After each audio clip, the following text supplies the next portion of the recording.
Hi guys, welcome to my latest video. So this time it's a bit different. I'm not going to go through the entire process of making these images, but rather I'm going to focus on actually comparing a couple of different options that we have for lighting, rendering, many of which are free now, and some of which I just usually use, and where I'm comfortable talking a little bit about it and comparing them. So you see we're here in Blender, and just a little bit of a disclaimer and a bit of an introduction of what we're going to do. So I'm not going to talk much about modeling or much about how I created this scene. I think it's pretty similar to what I've done before or how people usually work. So I'm starting from a very basic block out and adding more details, kit bashing some parts here and there. Difference this time is that I actually just kit bashed with my own models that I did for previous projects. So some of you will maybe see some of the models that I used for last month's tutorial for the corridor that I just bashed into here, made them bigger, repurposed them, and something from personal projects I did some time ago. And well, the lady is a kit bash thing I bought, so obviously I can't give that to you, but you can just use any character you have. So yeah, rather than talking about the modeling process and all that kind of stuff, which you've seen so many times already, I just wanted to focus on seeing like, okay, which options do I have for rendering, and not trying to find the winner of them all, the one that's best, because I think there's no best solution. They all have different focus, they're good at different things, and it also comes down to personal preference and individual people's workflows. And also what I wanted to say is that this comparison is by no means scientific, technical, talking about I don't know which one is the fastest render and like down to the milliseconds and also all these sort of things. I'm gonna do a little bit of a comparison in the end, just to note down a few of the pieces that I think that are important to me. And like I said, it's not technical. It's going to be very like workflow focused for my workflow, like artistically focused on just what works for me and what I can do with my limited knowledge of the technical side of things. Because I'm mostly focused on getting some good shots and then usually touching them up. I can always fix things in Photoshop. I don't need to have the most brilliant image out of the render engine right away. What's important for me is a couple of like different passes I can get, so I can quickly edit those things in Photoshop. But if there's like some graininess here or there, or some like, I don't know, some render errors or whatever, I can always paint over that. So I'm not too fussed about this. But nevertheless, I think this comparison can be of value. It was certainly for me to see actually, to force myself actually to use different engines and really compare them and see how they would behave in this scenario.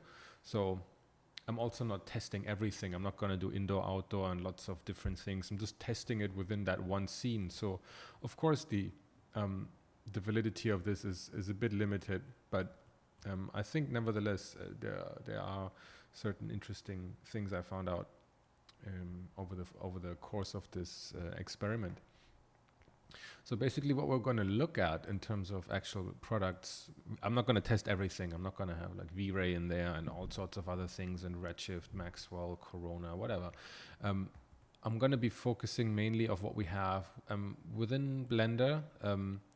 So that means we're going to look at Eevee, we're going to look at Cycles, we're also going to look a little bit at the Octane plugin for Blender, even though I think it's not quite there yet.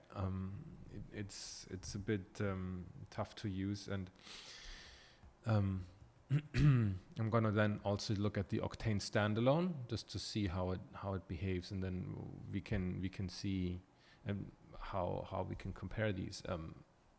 I didn't set up the exact same shaders. I just kind of like approximated them across the different engines, and I also didn't do the exact same shots. I didn't export my cameras and imported them into Octane Standalone, even though I could have done it. But I just wanted to get a feeling for like how is it working with these different render engines and making it fast, making it fluid, and how all the different controls and everything behave. So yeah, that's a short introduction, I think. And I tried to keep the editing in Photoshop to a minimum. I didn't want to add too many things. I want to keep them pretty similar in terms of the look of it, so we can at least compare them from that standpoint.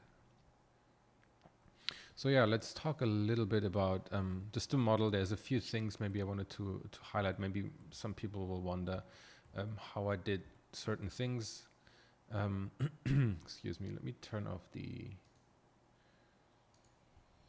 shading so we can all see it purely from a geometry point of view. So I've done most of this in Blender, and there's really nothing special about it. I have not used any plugins at all.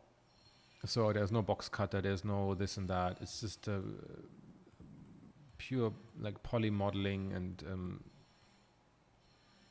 using some modifiers and that kind of stuff.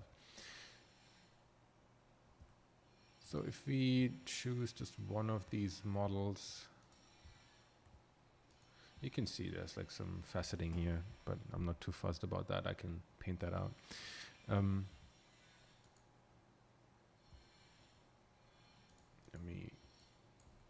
What happened here? Yeah, okay. Okay, this is like mirrored over. So that's why we have that here. So here you see we have a very, very simple model. They're all just stacked together. Maybe I can move this out a bit. You see this what it looks like. And there's a couple of modifiers, so it's going to move here all together. You see it's a very, very simple plane, and then I just added some bevels at the edges. Nothing special, very low poly geometry. Let me undo that.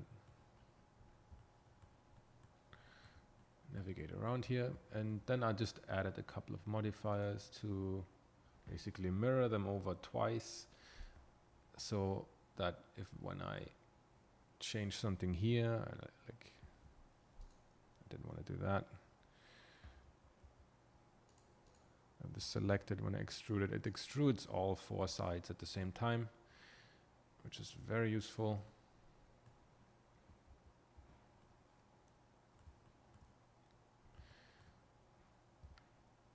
Let's press tab again to get out of edit mode into object mode again.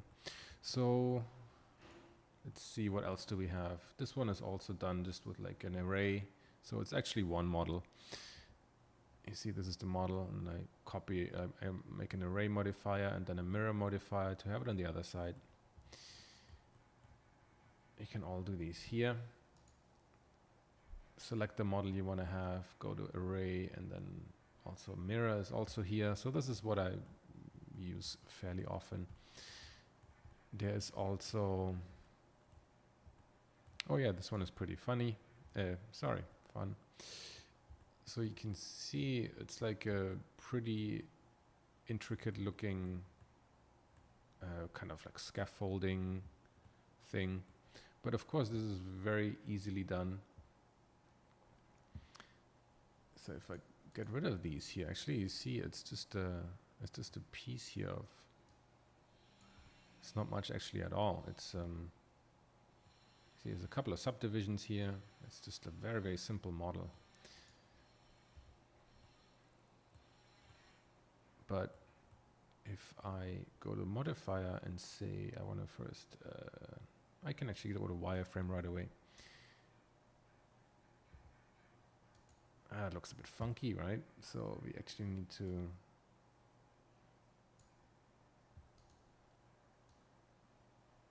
have to wonder why this doesn't work. Oh, the thickness here. So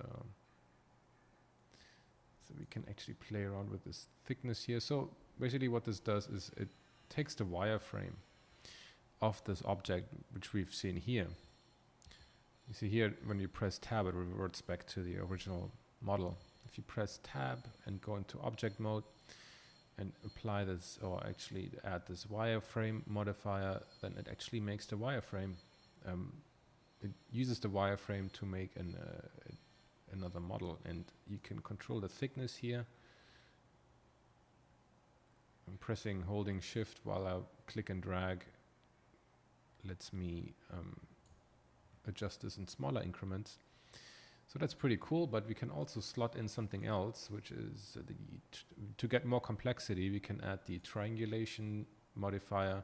Of course, it doesn't work when we do the triangulation after the wireframe, so we actually have to tell it to first do triangulation on the model and then do the wireframing. So now you see that we did the triangulation, and then the wireframe will take into consideration the triangulated model and give us an additional complexity to this model without really us having to do anything. I think it works better the cleaner your geometry is and the simpler actually. And then, I mean, once you want to get more, you can always add more to the model because the modifiers are procedural. So if you want to select like, let's say, can we, how do we, I think I don't know how to select edge loops actually. Stupid. No, this one doesn't work. Doesn't matter. Just a quick addition here. So because I had a problem selecting edge loops because I'm stupid, so I figured it out. You have object selected, press tab to get into edit mode. You select the polygon along the face loop, what it's called, that you want to select, and you hold the Alt key or the Option key on a Mac and you press, and it will select the loop, or you can press in the other direction. So if you have this selected, we select this one with Alt held down, click, and then it selects this loop here. So very easy. Now you know how to do it, and now I know it as well. I just want to show you a quick, I'm sure somebody will tell me how to do that. So if we, for example, take that and then extrude it, and then look at our model again, now we see that we have this part here is also now extruded and gives us more complexity for our model. Or this one as well. See, now we have this one here. So you can build yourself really a really nice scaffolding, support structures, or whatever you need for your scene. And I have that up here as well. Just duplicate it again.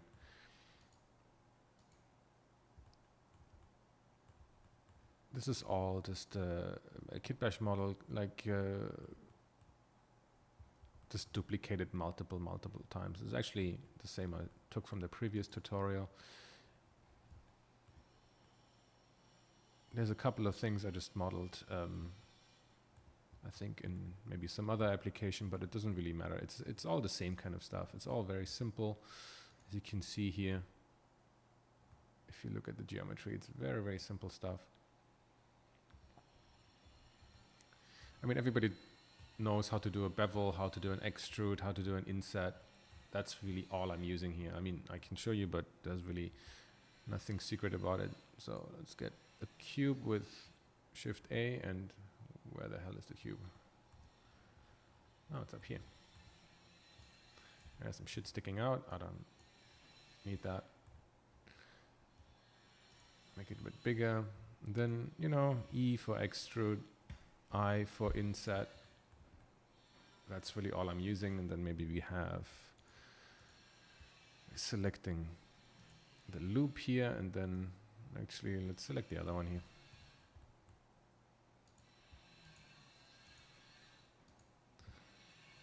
Sorry for the noise in the background. Why is that selecting? Anyway, it doesn't matter. So I want to bevel that.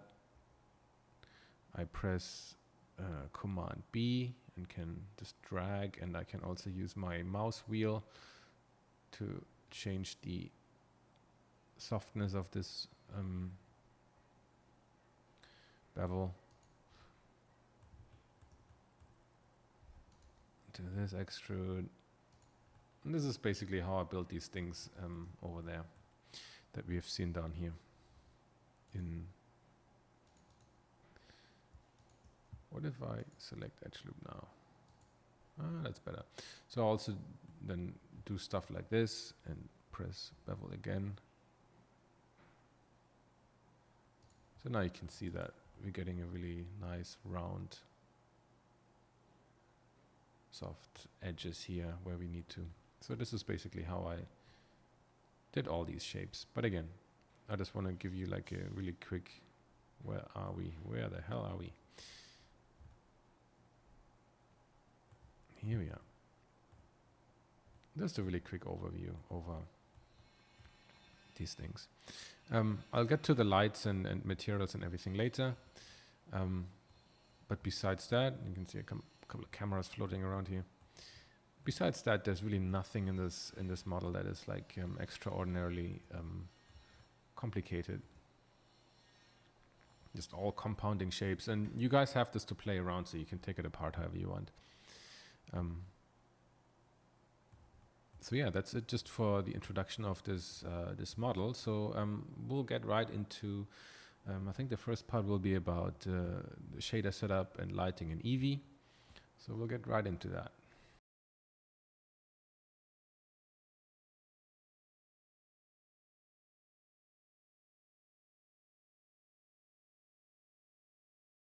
Okay, so we're still in Blender, and we're going to have a first look at Eevee and setting up all the lighting, materials, everything. I've already done it, but I'm just still going to walk you through how I set up certain parts. And there's going to be a lot of repetition, so to save you that, I'm going to go through the shader setups and what I set up here in the viewport. So you understand everything. Again, you can take the whole thing apart. All files are included, but just so you know what's what, basically. Let me make the viewport a bit bigger. Control space, so we can have a look here. So from outside, it's like this big cube octagon thing. I've kind of my environment setup, as you can see here, is just a simple background color and set to something quite dark. I don't need any HDRI here or really any environment light, or let's say not much of it. So I've kind of encased the entire structure here. Some flickering here because of some terrible geometry I made. But so yeah, the way I wanted to light this, right? I've had some reference of like, where the hell am I? I really don't know. Some reference of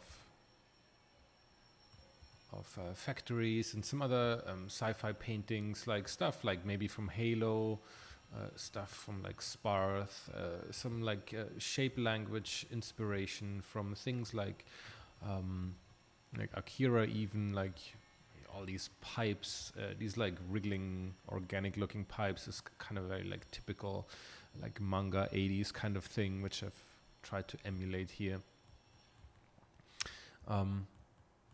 And of course, all these like bevels, chamfers, everything is very, I think, 80s kind of inspired. And of course, the octagon, a staple of sci-fi. So in terms of lighting, again, I don't like to have many very like direct lights. This one here, where I have like a pile of them, a pile of point lights, is kind of going to be the main light source within the frame. So it's going to be like a bright, shining thing, and this is some kind of machine.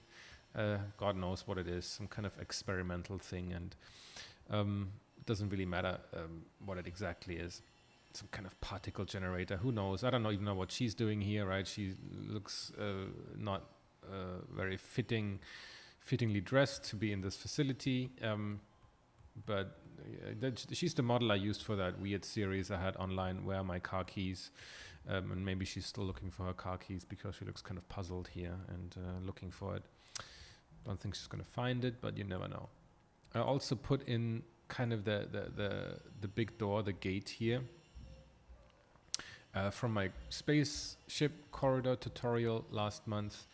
And so, I don't know, it can kind of serve as a connection point. So you can imagine you going through the corridor and then you just come out here. So we have like a little story going on. I also took the same,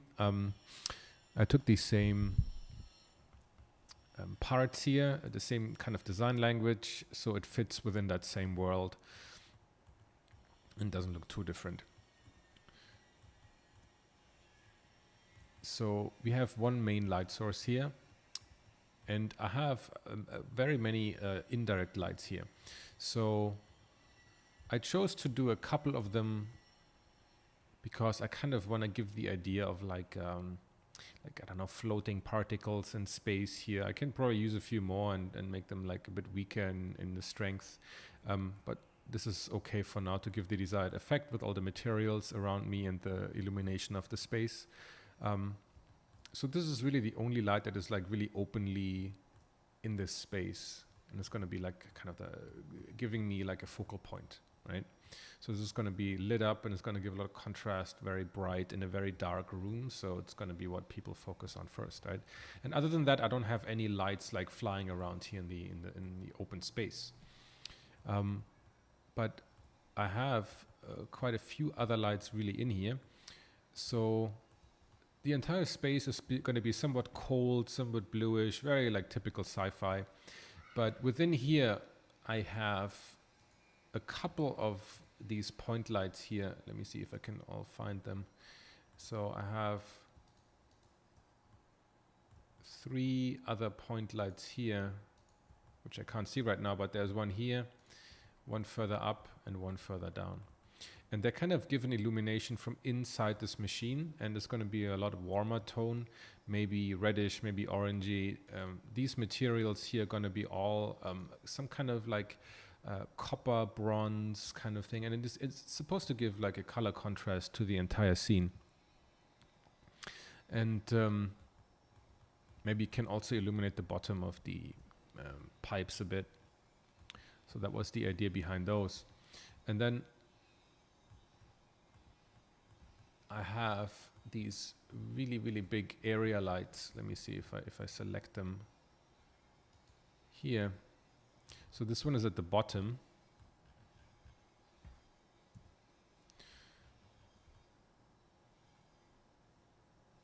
I need to find it again. So it's quite large, you see, it's like a circular kind of, this is the outline of the ring. You see it's quite big. So I have one in the bottom facing up, and I have one on the ceiling facing down. So they give me this indirect lighting, and this will be, it's very strong. It's going to illuminate the entire space very subtly. So I don't really have any like too hard, like any harsh shadows somewhere. And it's going to give me like this soft glow all over the place. And this is kind of like the main illumination for my space here. And then I have also another couple of point lights in these 4 corners here where there's kind of like an opening. So if you go in here, sorry, it's a bit of a mess here. So there's like an opening here, as you can hopefully see.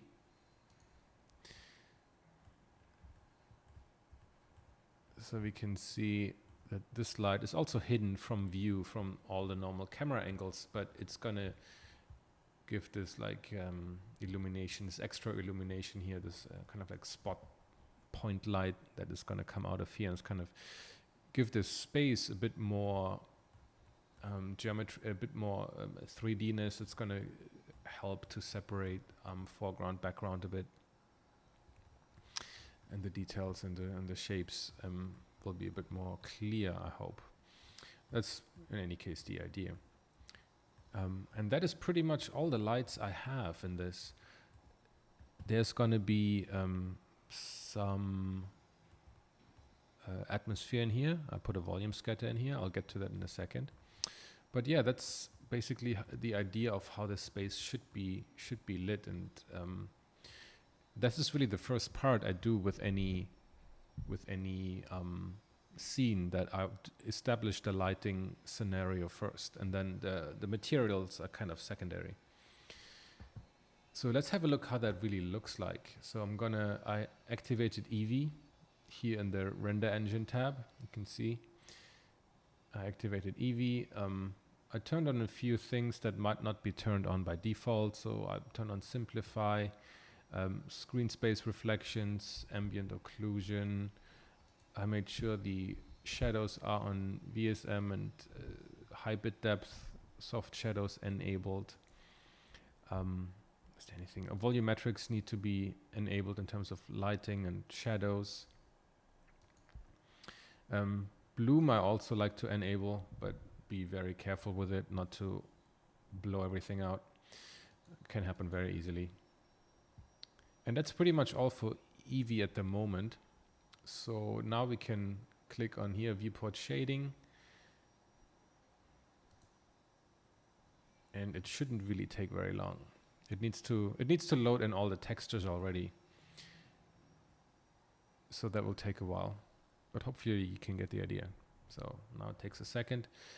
You do need to note that Eevee is great. It's real time for the most part, unless your scene gets too heavy. You see how it kind of chugs a little bit. It needs to load everything in. So let's give that a second.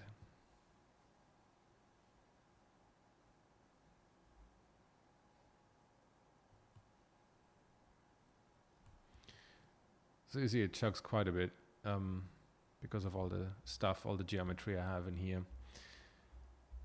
It's quite, actually it's more the textures and everything, and that I'm recording the scene with the screen software here in the background as well. So usually it's a bit more responsive. Okay, so you see it, oh, it's very chuggy, oh, that's not good. But usually it's a bit better than that. So let's see.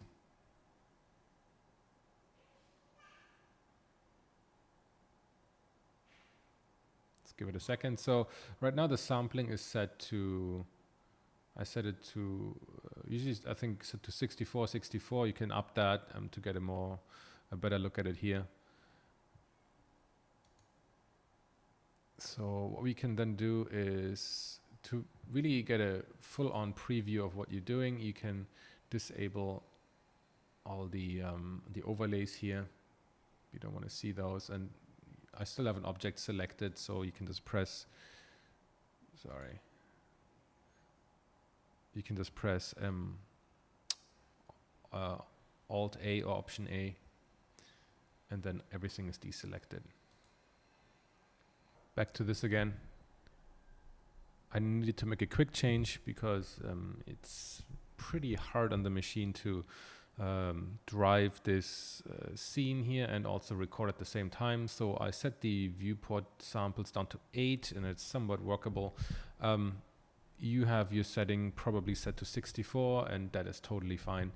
I'm going to render something out later anyway, and I'm going to have a different amount of samples for that. But for now, this is fine. So let's talk a little bit about the world setup first, so you can see what I've done there. So we have 2 inputs in the world scene here. You have the world setting here. You see, you click on here. Oh, first of all, you can change whatever you have down here to the shader editor.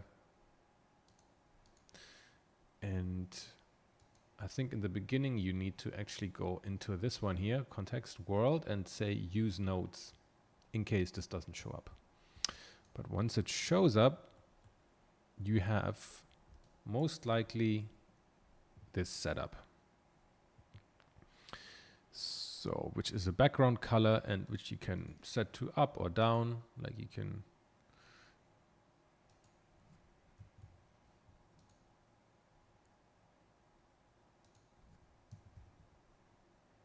So it doesn't have much of it doesn't have any influence here, of course, because my scene is completely enclosed. But you can still change the color, you can change the strength. Let me zoom out a little bit. Oh no, now we're inside the wall. Okay, so what you can also do then, because I want to have a bit of atmosphere inside this room, right? I don't want to have it to be completely clear, because one of the things that with Eevee is that it looks very sharp. It's the way it's rendering through the rasterization process. It looks very gamey, somewhat, and we need to do a lot of work and to hide, I think, that kind of gaminess, like these kind of like weird shadows you have everywhere. And I mean, you can produce fantastic results with Eevee, but I think we need to still hide a few things. And that's why I think Eevee in general is a bit better with like darker scenes and foggy scenes and that kind of stuff. So what I usually do is, because you have a surface and a volume input here in the world node, Shift A, and we can search. I think it's under, it's under shader. You can either search for volume or you can search for shader, and you have a volume scatter here. So we want to use that. You click on it. Oh, let's make a new one. You click on it. Sorry, yep, and ding. So we have a new one here, right? So you see it's exactly the same as I have here. Can get rid of that. So we have the volume scatter here. What you want to do is, you see I have a kind of like a reddish Adobe color selected, and the density is at 0.5. So, but we can see what that does, right? So I plug it in, and oh, why does everything become blue when I have a reddish color selected? Blah blah technical stuff. It works with the it absorbs red light, and well, everything that's left is the opposite, the complementary color, which is blue. So if you want to have this blue, or if you cannot wrap your head around it, you can use an invert node. But basically that's how it works, right? So if you want to have it blue, select red. If you want to have it red, select blue. You'll figure that one out, right? So you can. Here it's a bit like reddish greenish. Here it becomes like purple. So you can play around with that. I want to get back to this here. And then with the density, you can just purely play around. So if it's 1, it becomes like thicker. You do up to 10, like shit, we don't see anything anymore. It's so dense. We can set it to 1. 0.1, and we have barely any fog at all. So you play around. You get it exactly to the point that you like. I don't know, maybe 0.3 looks better, because we don't want to have too much fog either, right? But I kind of thought for this scene, 0.5 is just about nice. This one down here is a different node that I'm with a different setting that gets the same result but in Cycles. So we'll talk about Cycles in a bit, but of course Cycles uses the exact same setups. You just need to change a few values here and there to get the exact same result, because I mean, Cycles is a path tracer. It works a bit different technically, but it doesn't matter. We're focusing on the result here that we get out of it at the end. So all cool. This is really basically it, right? So the lights, you can see how they work here. I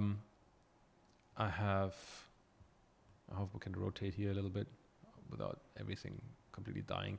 Okay, I'm inside the wall again. Here we go.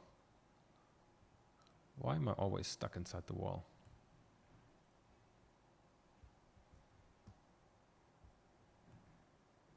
Let me maybe jump into my, am I not? No, I'm in my camera, okay.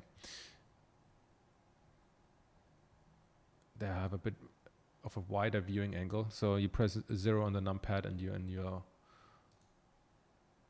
camera. You say lock camera to view, and you can also press the home button to maximize the window. And then you have this kind of view here, and you can set the settings here, the aspect ratio. So we have our light from, like I told you before, we have the light from below that kind of lights everything up for us from below, and also from the, sorry, it's a bit difficult. That also needs a second to load. That lights everything up from above here. So that works pretty well. We have these lights here hidden up here. And like I told you, like, oh, there's the lady. We have the main focal point, and you see now that we have all these little dots here, right? That make up together our main light source. And I think it has the desired effect. Also, like I mentioned, these kind of guys have the effect of separation, right? So this one here helps me to make the foreground element, or the main focal point here, the machine, more readable. And here actually it creates additional silhouettes through overlapping and then having the light behind, and it throws light on these elements here. If that wasn't there,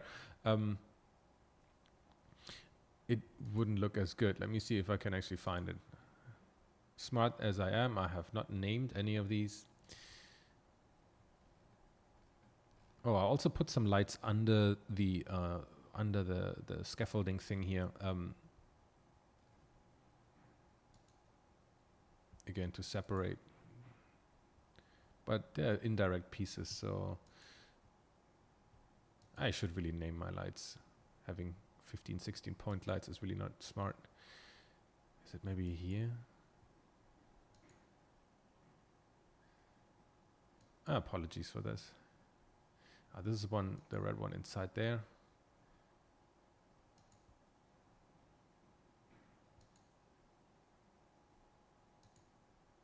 There you go, number 1, who would have thought? Oh, 001. So if we have that here, and we go to our settings, the green light bulb here, it's set to 1000 watts. If you set that to 10, oh, it's gone. So let's see. Now we've lost all that separation up there. We cannot really see what the geometry looks like. We don't have that foreground-background separation. So I hope you can see what that is for, right? We can get the idea. It's like, okay, there's something curving up here. There's something else, like a shaft going up. I don't know. Looks mysterious. Looks interesting, right? Additional point of interest. So it serves its function. I also don't want it too strong. I don't want it to be too distracting, right? It's not supposed to have like 10,000 watts. That would be too distracting. I want to have this to be the main point of interest here. You can also see that the lights up here are here about 200 watts. They're reddish, right? So they emphasize the reddishness of the metals, and they're reflective, and again, not too distracting, but giving everything shape and separation. You can see it kind of like goes up here, and serving as as kind of like a counterpoint, as a point of contrast for the entire scene. And you can see how the light is really reacting with the environment, with the atmosphere, and kind of making everything glow, which is exactly what I wanted. So you can see here I also put like a little red light into the door in the back, so we can think that, okay, there's something behind there. I can paint that in, that's not too difficult, but I put a light bulb here in anyway. So the way I do these is just very simple, right? It's just a point light. So I usually just say like shift A light, point light, and then you already get one, right?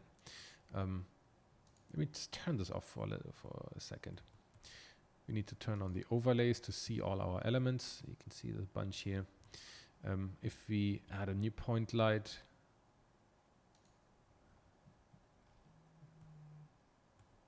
it's up there. Okay. And you see it's set to 10 watts. It's set to white. We have that little thing here, right? Not very big. Can't see much, right? So we want to disable maybe the overlay and then amp this one up. You see, wow, okay, it's really bright. And then afterwards, if you populated this enough, right, you want to make it different color, I don't know. Very blue, because why not?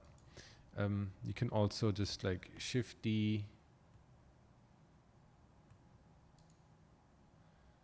And now we have 2 of them.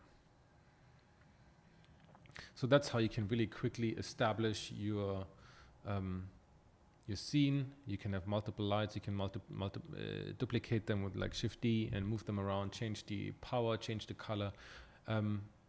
That's really all I do. And what I also want to do is like you want to, before you duplicate them, you want to add contact shadows. You want to enable that in the shadow category here to make sure it improves the shadows they kind of produce.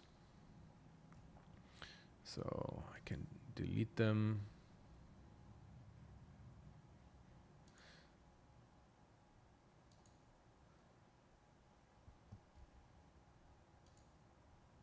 Okay, they're gone.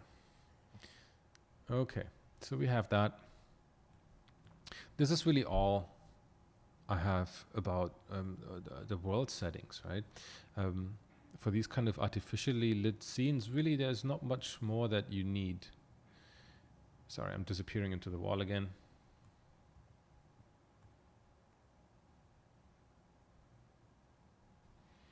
Let's move the scene a little bit. So,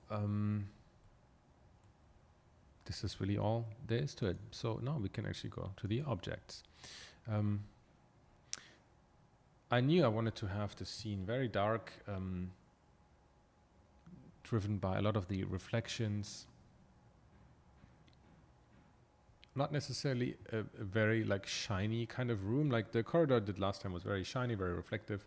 Here we want to have, I want to have some like dirty reflections, but I don't want to have like the lights and everything like bouncing around left and right. Wasn't that kind of feel that I wanted to achieve. Rather more a really controlled kind of way of showing those reflections. So you see that up here, where that light hits, there's a tiny bit more specularity, and as we go further away from it, it becomes a bit more dull, which is good because I don't want to have it too distracting. So you can see, let's see what we can start with. There's a lot of them that are very similar in terms of setup. So here, the walkway is this part here, this darker part. So I set up a material here.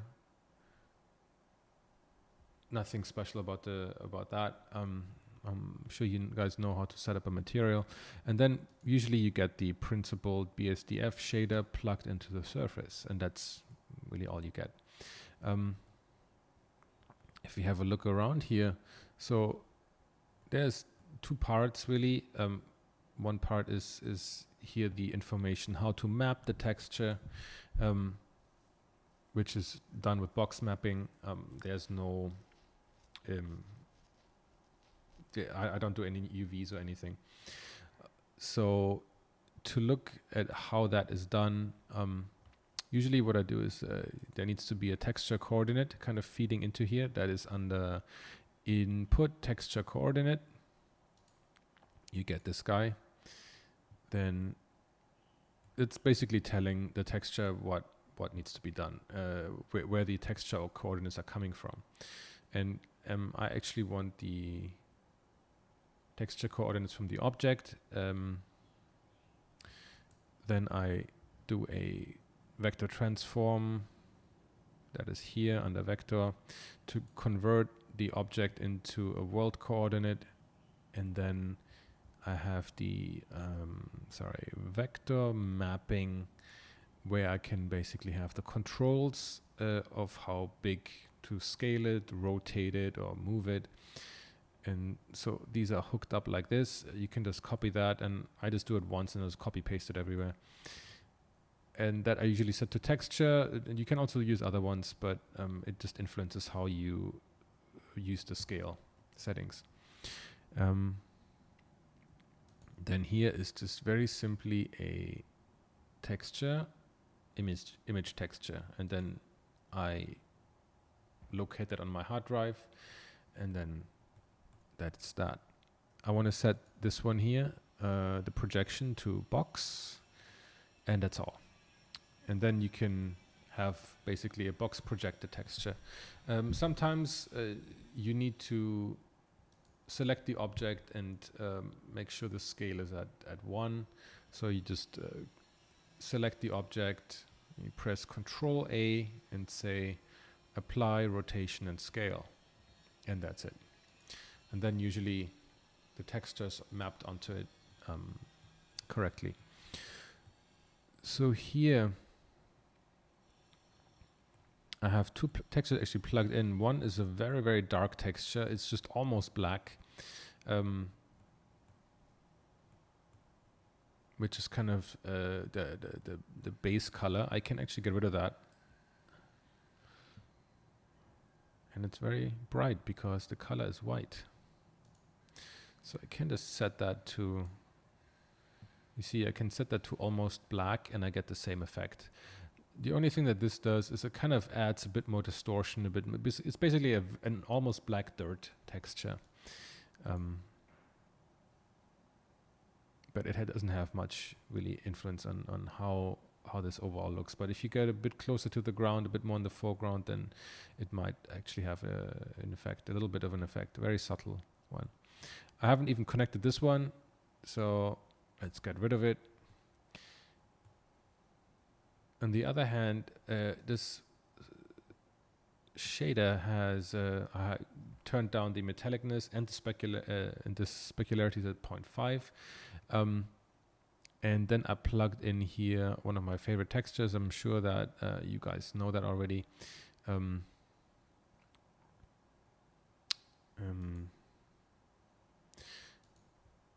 Which gives me this really nice tiling effect here.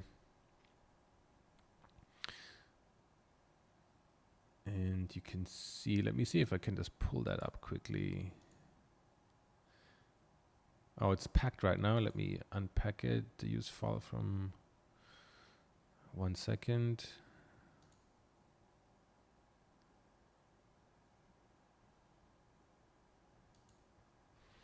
Yeah, you can see it here. So it has a lot of like fine detail. It is packed in with this package, so you can check it out. It basically gives me this kind of like all this additional detail without modeling anything, of course, right? It has all these like fine details, and it's not a very big texture. It's like just 1024, but you can see what happens here now that I actually didn't use this texture as the base color. I use it as the roughness. The roughness controls how sharp the reflections are. So you can see that it uses the black and white information of the image to create something more reflective or less reflective. You can see how that that works across here. That these larger dark areas become more reflective, and then these areas in between become less reflective. You can also change that by adding a color invert node, plug that in. So now it's a lot less reflective, right? So now we change the values actually, so everything dark here is now non-reflective, but it doesn't look as nice. But we can just try that out, right? You can just plug in the node and then see if it actually. Okay, why does it not? Come on, here you go. You can see if it looks good or not, and then change it or not if you want. So that is basically the main thing I did for almost the entire scene. There's not much else. There's really not much else. Let me see what I've used for. Even for these kind of things down here, I have not used anything too particular. So in terms of for these walls here, let me see. Yeah. Let me also unpack this.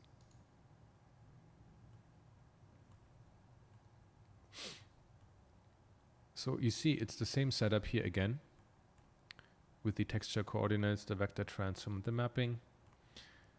And then I have used, again, the same texture in the roughness.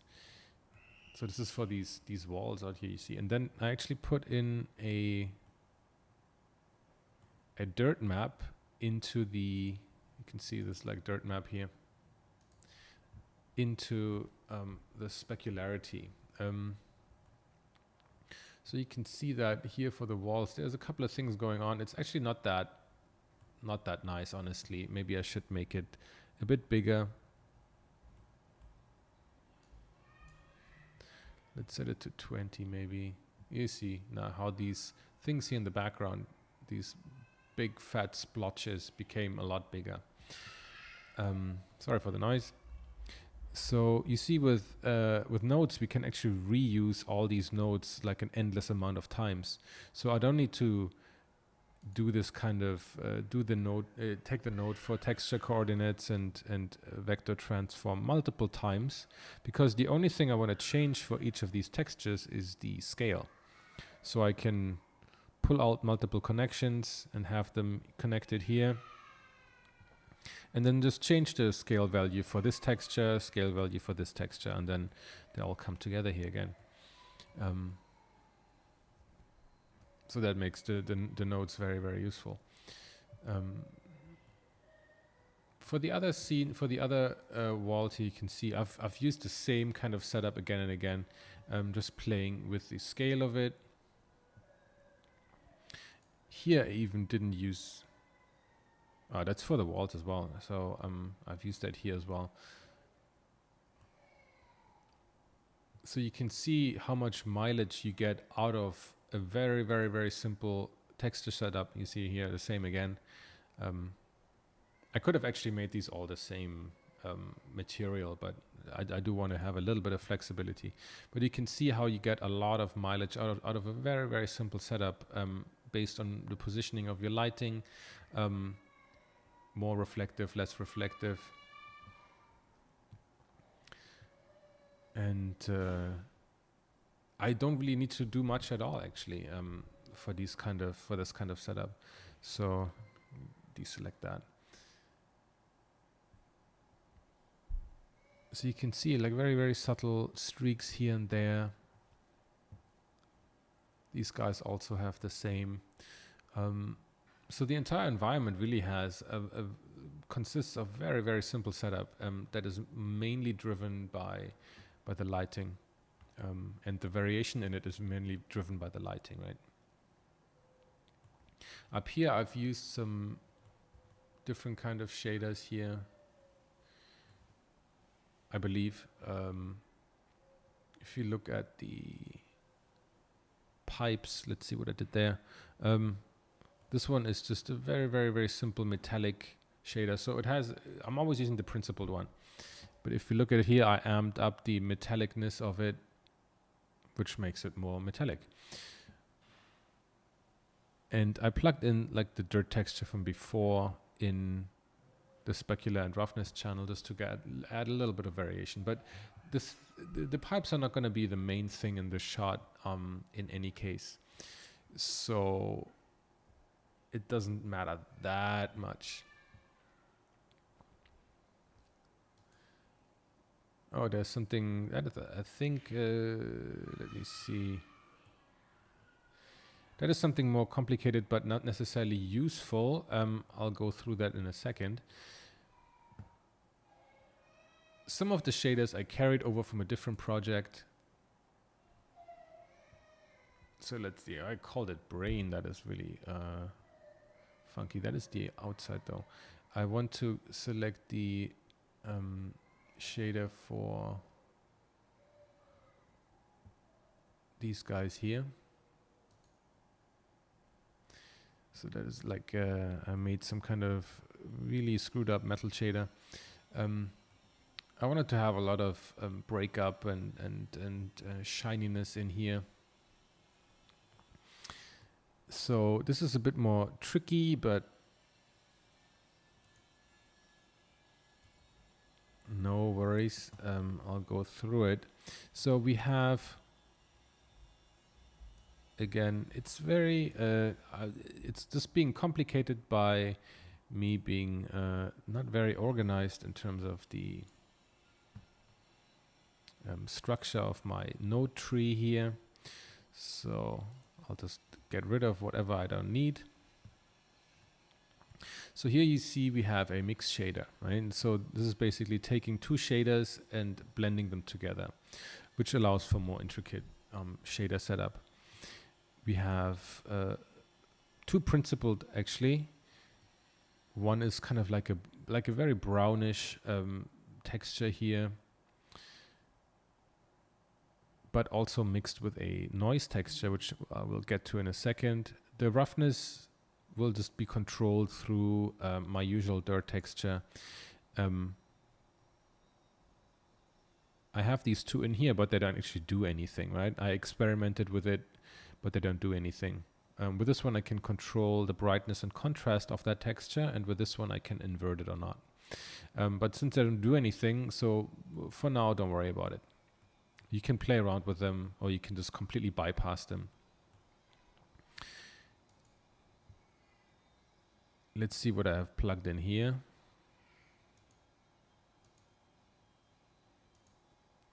You see, like this kind of like angular structure, which is quite interesting, to give me like an additional kind of detail. Let's zoom in a bit to see how that looks like. That looks quite funky.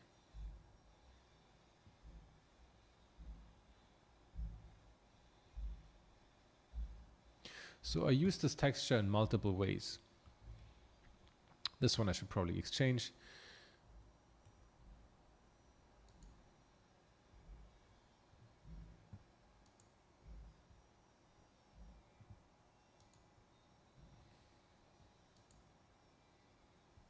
It's actually the same one, looks a bit weird, but that's okay. So you see we have this one is quite intricate. Maybe it's a bit overkill for what I'm trying to do here, but nevertheless, I wanted to kind of make a counterpoint to the like clean surrounding, showing that this is maybe some kind of different kind of machine. Something went wrong here with, there's supposed to be like a texture, a polygon here, but it kind of disappeared. So don't worry, there should be a face here, should not be open, but doesn't matter. So you see I'm using that, the color is gray itself, it doesn't matter much. I'm using an inverted one in the metallic shader, in metallic plug here. The roughness is also controlled by it, and I'm also using it as a bump map. So for the bump map, you have to actually go into the normal down here. Maybe you can zoom in the normal down here, but I need this kind of bump node. So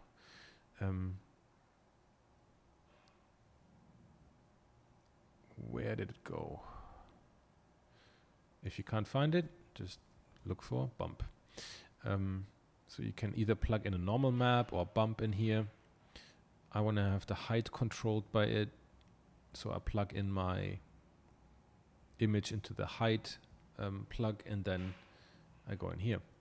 So you get this like little bumpiness here everywhere, and these kind of lines serve as like additional surface detail. And I do actually the same up here. You see, I just plug it in everywhere, right? Metallic, specular. You can always cut it off and see what it looks like. So if you hold Control and press the right mouse button, you get this knife, and you can cut it off. It's like, oh. You see, it hasn't changed much at all. So it's all about the subtleties at some point. And also it depends on how I mix this shader. So I can only have the first texture prioritized if I set it to 0. So you see how that angular pattern kind of disappeared. Looks actually quite nice as well. Or I set it to 1. And now I'm really favoring the angular pattern. But I kind of want to, maybe I want to do like a 0.4. I want to bring in that metallicness here. So you see with the mix shader, I can have like a partially metallic, partially non-metallic material that is blended in a particular way. Or you can also plug in other textures into the way it's blended. So you can have a texture driving the blending ratio or pattern or whatever you want to use. Again, you can play around with this however you want. I will talk about the noise in a second, but I want to do that for a different texture where I have used it as well. So you see these cables have, if I'm not wrong, pretty much the same setup. Yeah, it looks fairly similar. Sometimes I give these things a different shader when I create them, and then I end up copy and pasting the same kind of shader setup and changing it like to a very small degree. So you see we have the same texture here plugged into the normal, and we're mixing it with the same texture in the same way. And you see, like, I hope you can see that in the video here, how you get on these cables, these like slight irregularities where the metallicness catches more or less light. So you're going to say fucking overkill. If you're out here, you're not going to see shit. But, well, I kind of, like, you can still see a little bit. Maybe not here. But I mean, if you render it out to like, well, actually you can still see it here, but even it becomes very, very difficult to see. But if you render it out in like 4 or 6K, then you're definitely going to pick up this kind of detail. So, and I don't know, I like to get lost in these kind of things. But now let's have a look at this kind of exterior shell thing that looks very funky, as you can see.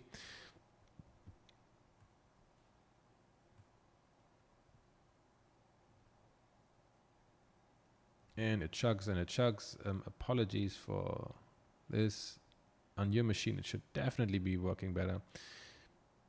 So I hope you can see here a little bit what's going on with this thing. I wanted to have it be like really weird kind of material, maybe something, I don't know, alien-ish, I have no idea. So you can see that this is all or partially a procedural texture, if I can say that. So we have a lot of extra stuff here which nobody needs.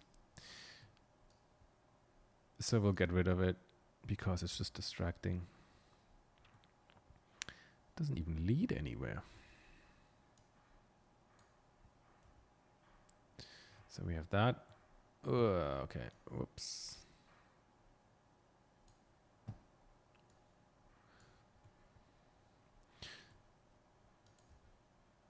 Get rid of that.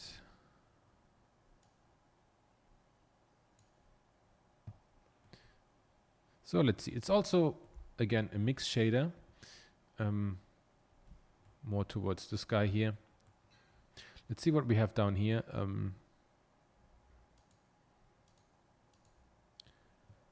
This kind of choppy thing. And this is just in the metallicness here, and it has a bit of a bump. I'm wondering if you actually see much at all of that.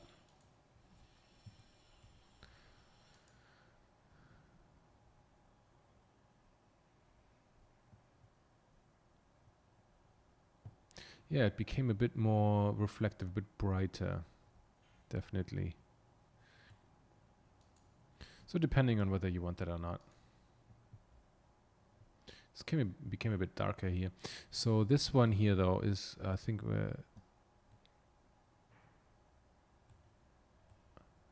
oh, I've been telling you the wrong thing all along. Apologies, it is exactly the other way around. So we have, let me just see which texture that is. Okay, I have this like really funky mural here that I converted into like a texture. You can play around with that. And it's quite dark. Yeah, it's the base color. It's really dark and a bit of metallicness. And here the usual kind of dirt node made really contrasty and the roughness. But here, so I have put in a generator, and I have put the generator into before the mapping even. So this will kind of react with the image that I have here, which I showed you, this one here, and will turn it into something really, really funky, right?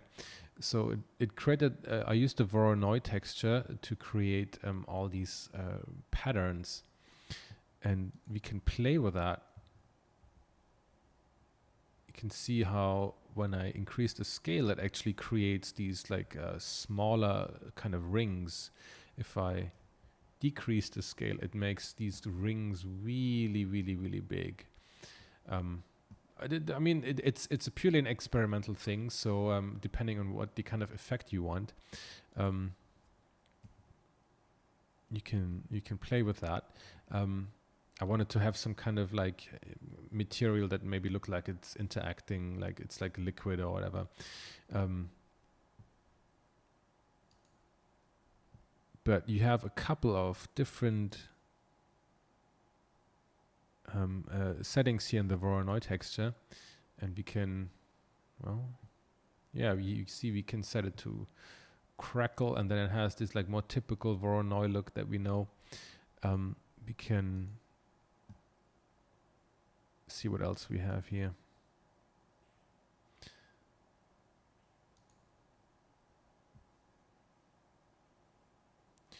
So that's also pretty cool, right? So you can create an infinite number of different things here, and you can also use things like,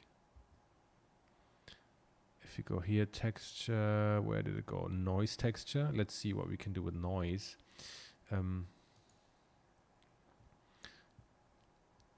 Well, now it's completely crazy because I plugged both in, but let's see if I bypass the Voronoi and just do the noise. Let's see what we have here. So you get this like really crazy broken up, almost like, I don't know, lava looking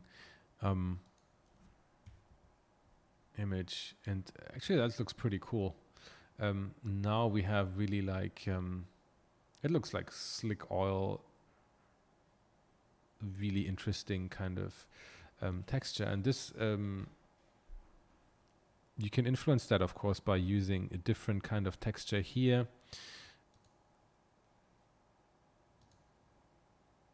If we plug in something different here, if we plug in this one, let's see what happens.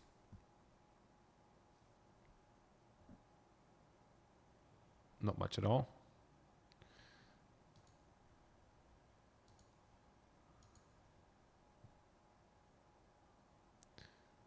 Yeah, it became a lot softer now. And not as shiny, because I guess the image here is a lot darker. Yeah, you can see how we have a lot more reflections in here now. What we have here, detail, what can we do here? Yeah, you can see how this creates like a very different kind of surface, and it's really cool. By the fact that I have plugged this into like the bump channel with a really high strength, I can generate a really interesting kind of surface here, and that's procedural. That will map on everything without any tiling or whatsoever. So that's pretty cool. What happens if I plug my Voronoi back in?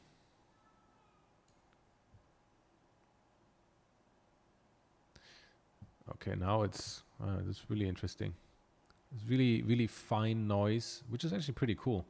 You can also plug these in at a different stage in here to get different kinds of results. So I encourage you to like really play around with this kind of stuff and have a lot of fun, because you can generate an infinite amount of really, really cool textures, right?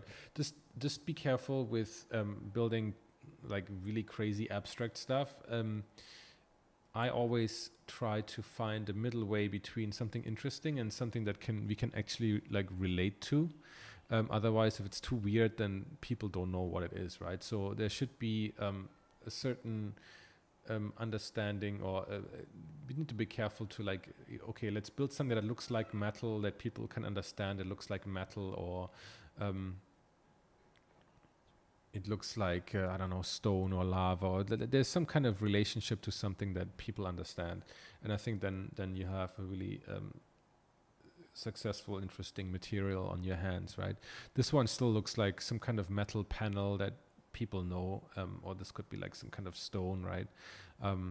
So it needs to hit those notes, otherwise the material itself becomes useless.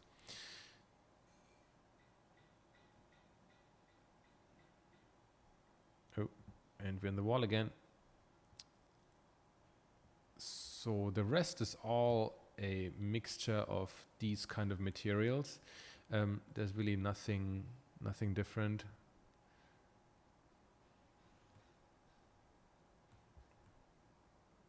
So now I've gone through a bit of the shader setup. So in terms of rendering it out, very simple with Eevee. So now that we are here in Eevee, like I said, we have the resolution that we want, right? So we should check that this is exactly where you want it to be, right? If you want to maybe have it bigger, then you can type in, of course, a higher value, right? And we also have a couple of passes if you want. I find these quite useful.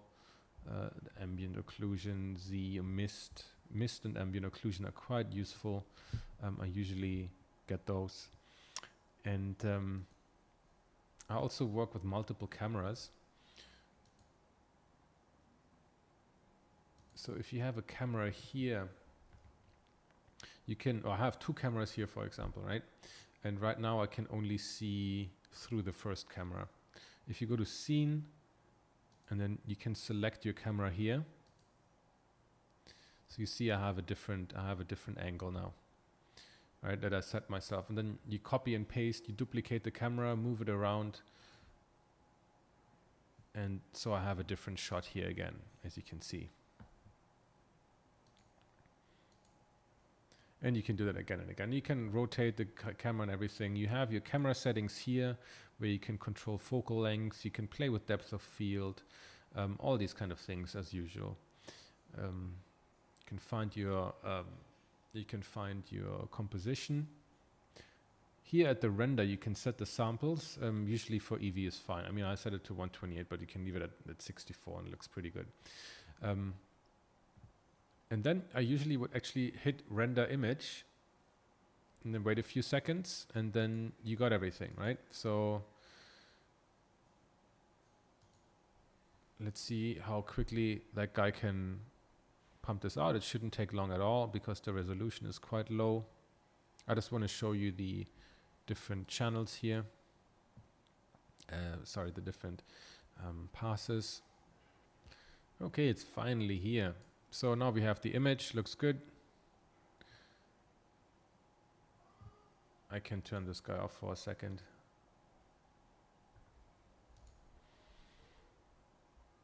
Cool, we have the result. We say image save as, and then we can go here. Oh, sorry, we can go here, and then we can actually play with the different passes. I like to save out the AO pass, gives me some additional definition to work with, and I use the mist, which is kind of like our Z depth map. Very useful. So I save those out, all image save as. And then I kind of have to do like a workaround to get my clown pass, cryptomat, whatever you want to call it, not cryptomat, but like a clown pass, material ID pass approximation that we can do here. So we go in our viewport here of this little arrow, say flat, random, and disable the outline, and say view, viewport render image. Pops up right away, say image save as, and we can get this kind of randomized. It's not based on materials, it's based on a random color for the objects, that no two colors intersect each other, right? Not the same color intersect each other. So that's our pass, and yeah, that's pretty much it. Then you really got everything you need.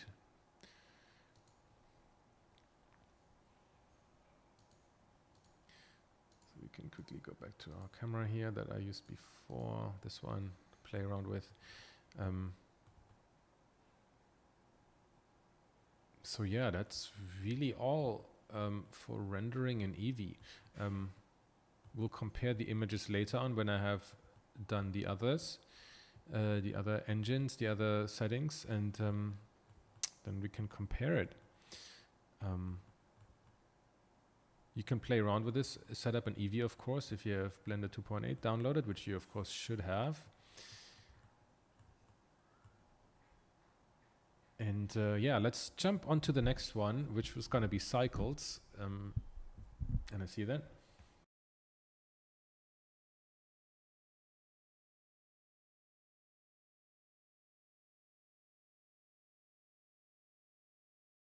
Okay, we are still in Blender, of course. So let's have a look. We wanted to do this scene in Cycles.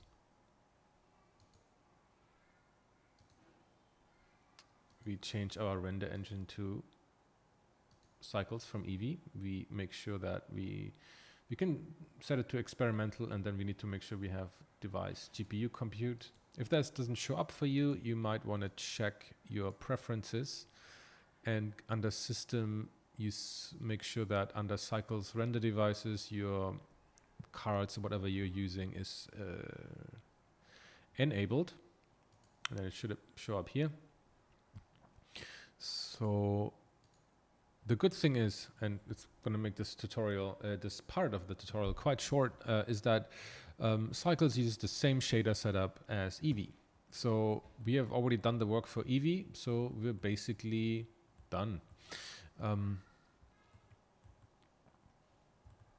Okay, next video. No, I'm kidding. We need to do one thing slightly different, is that the volume behavior is a tiny bit different. So in order to get the same result that in terms of looks that I have in Eevee, I need to change the volume scatter. That's why I have an additional node here to the value quite drastically, and I need to actually also change the volume, the color. So this one uses does some kind of automatic inversion, I don't know. And if you want it blue, you actually need to make it blue. So there's a couple of things I wanted to mention before. So we can take a look. It's the thing with Cycles is that, let's see how quickly it goes, or how not quickly it goes. Of course, so Cycles is a proper render engine, and it takes a few seconds to load in, and then you see how it will take quite a while to resolve and not have this so noisy. So it's in terms of viewport, it's a bit difficult to use. I mean, but you can see already that the quality is quite a bit different, and the look of it is quite a bit different than to Eevee. For example, here, if we use the other volume, you see like this looks completely crazy, right? And it doesn't look like the same as in Eevee, but it looks cool nonetheless. But we want to have the same exact feeling, so that's why I had to experiment, change it to this one. It looks very cool. I think it's very like the Cycles has great quality. It feels a tad slower than Octane, for example, but the good thing is that we have done everything in Eevee already. We don't need to redo our shader setup, only tweak it maybe here or there. But in terms of like practicality, it's really great. You can do your previs in Eevee, and then you can actually switch it to Cycles and render out your final frames in that one. A couple of things that I would recommend, and you can check. There's plenty of videos online on how to improve and speed up the Cycles render, because out of the box it's a tad slow. So a couple of things I wanted to mention for you guys to look at. So we look at like, for example, the samples, right? You can play with those. You can set for how long this is supposed to run within the viewport or for the final render. So you can set it to however many thousands of samples you have patience of waiting for, or how many ever GPUs you have in your machine, and depending on how quickly you can resolve this. So a couple of settings we need to look at besides the sampling is, of course, I mean, you know that the more samples you're going to add, the cleaner the image will be, but also the longer it will take to render. We want to look at, not simplify, but in terms of performance, we want to have a look here. So the tile size is basically these big tiles that you're going to see in the render window, and not to make it technical, because I also don't know exactly why it is that way, is that you want to, for GPU rendering, you want to have the tile size bigger, around maybe 250 or whatever, and if you're CPU rendering, you want to have it smaller, maybe around 16 to 32. Some people recommended actually activating the CPU alongside the GPUs, but for me that really decreased the render times drastically. Increased the render times drastically. So I opted not to do it. So I'm running purely on the GPU here. So just for comparison's sake, my Cycles is running on two 1080 Ti via eGPUs on my Mac, and Eevee, of course, is running off the internal card, which is a Radeon something 16 gigabyte RAM that's driving the display. So that's kind of the comparison that we're doing here, right? And in case you don't know which tile size to use, you can activate this little plugin that is built into Blender. So if you search for tile, you can activate this render auto tile size, and it will activate this little thing here, and then you can press it, and then it will adjust the tiles according to your setup and the screen resolution and everything. Excuse me. You see it's coming along a little bit here, clearing up in some areas. So we close that. We also can check light path, and these are just some recommended settings I found online. you want to set the total bounces to 6, and here the diffuse, glossy, transparency to 3, transmission and volume to 4 and 2. It depends. If you have no volumetrics in your scene, you can set this to 0. If you have no like transparent objects in the scene, you can also set this to 0. Without much of an impact in the quality of your render, but it should render faster. So with this kind of setup, you can actually, I could like cut my render times in half, which is quite significant. So a 4K render would take me like 2 hours before, and I cut it down, I think, to 45 or 50 minutes, and there's not a noticeable difference in the final quality. These are the optimizations you should do. We can also, and I need to find it again. We should also look at denoising. So if I can find where it is, yeah, here. So it's like an extra layer. If you close, we activate the passes again that are here. I'm using the same as before, kind of like a Z-pass, mist pass. But you want to activate denoising. So there's a couple of ways that we can actually do denoising in Blender, and that's great. So we have, for example, this denoiser here, which is built into Blender, and it's okay. I'll show you the difference later on. That's the one I've used for this image. So denoising basically does like a post-processing on your image. Just kind of imagine it like a Photoshop filter, but way more advanced. So it will give you, in the end, when you render this out, a different pass, the noisy pass, and then a denoised pass. And then you will see that some areas that are noisier, it tries to do some kind of manipulation and some kind of magic, computer magic, that denoises the image and gives you a cleaner image without actually having to do so many samples, right? So the idea is that to reduce render times, but still get a very, very clean image. So this is the one built into Blender. There's 2 other options which I heard are very good. I haven't tried them yet, but maybe you should definitely check them out because they're supposed to be better than this denoiser. So I'm just pulling them up here. So you see one of them is here, remington.pro/software/blender denoise, or you can just look for denoise for Blender. This is called the Rapid AI denoiser. It's actually using NVIDIA's new optics AI accelerated denoiser, which I heard gives very, very good results. So it's going to be in here, in this tab, once you install it. It works only on Windows. Because it needs to download some kind of extra libraries from NVIDIA once you enabled it. But it's installed like any other plugin, and it gives pretty great results, I heard. So you kind of get a lot cleaner images. You can see here it compares to the Blender denoiser, right?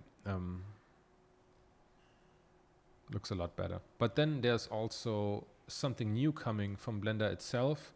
So in November it's launching 2.81, and it comes with the Intel Open Image Denoise. But for this one you have to go through the compositor. I do not I have not played around with either of these, but I heard this one here is supposed to be the best one yet. So I think if you're really into that, and you might want to check out, there's a lot of videos already online on people trying it out, and I think there's going to be a really cool future denoise options we have that's just going to make rendering faster and improve the image quality. So here it has run through its 1,000 samples, and it looks grainy as hell, but that doesn't matter. We can see what's going on here. So once you like whatever you have, you go to render image, and then it's going to take some time. So for me, with my two 1080 Ti, I had like a 2K, the 2K frame that I have in the current settings is going to take me about 10 minutes or maybe 12 minutes, and then the 4K frame 4 times longer, so around 45 minutes. And for 2000 samples, and then the denoiser on top. So I rendered out a 2K frame because I'm very impatient, and we're gonna look into that once we start the comparison. So that was very quick, but I mean, that's really all you need to do. So because we're getting basically the shaders for free when we've done already the work in Eevee. And I think the quality is really quite good. It's really quite good. Okay, so now let's move on to all things Octane.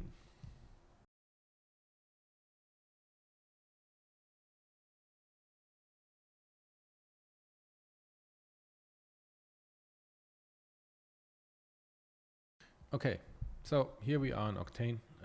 The same as usual. I went to the standalone here. I'm going to talk a little bit about the Blender plugin in an extra video. So for this one, I haven't built rebuilt the shaders 100%, right? Because we're kind of starting from scratch again. I exported my geometry from Blender into an OBJ. And see if we can pull these up here. It's a bit messy because it's all going left and right, left and right. So here I have my main render target. These are just copies for different camera angles.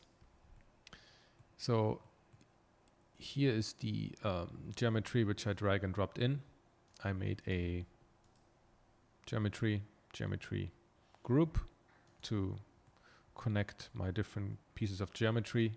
Basically, it's just the lady here, the 3D scan I plugged in with its material, so there's nothing like fancy here. I put it into a geometry placement node, so I can click on placement, click on this, and move it around.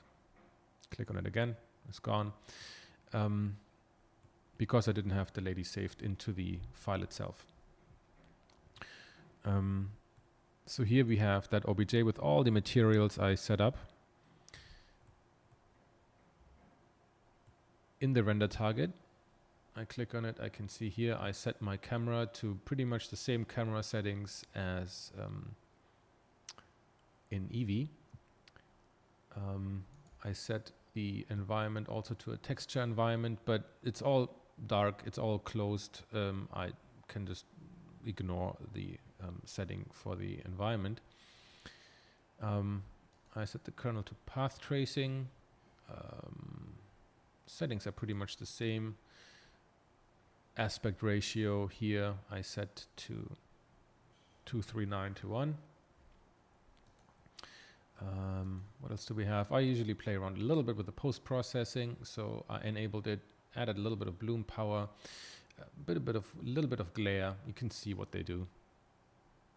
Bloom, glare. So you can play around with those however you like it. I set the glare ray amount to 1 and the rotation angle to 90, the glare blur to the maximum, just so I don't get these.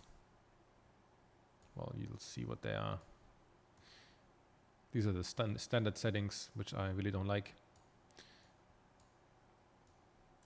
So I want to get rid of them and just get, I mean, if I lower the glare power, I don't have any, but if I amp it up a little bit, it gives us this like light streak kind of thing, which you may or may not want. It's a bit, you can add that in Photoshop as well. It's all pretty much the settings that I do here, because we don't have any sun setting, we don't have to play around with that. It's all artificial lighting within here. So the one thing you need to do, because Octane in the version 4 and also I think in 2018 does not have any lights. There's not like a button where you can right click and say light and add a light and move it around. Doesn't work. So like you saw in the setup for Blender, for every one of those point lights and area lights, I need to make a separate piece of geometry. In my case, I made a little sphere and put it where the light is, and then give it a material that I can here call it light. You need to see how many different kinds of lights you need. So I have one for the area light, one for the red lights here, one for these lights.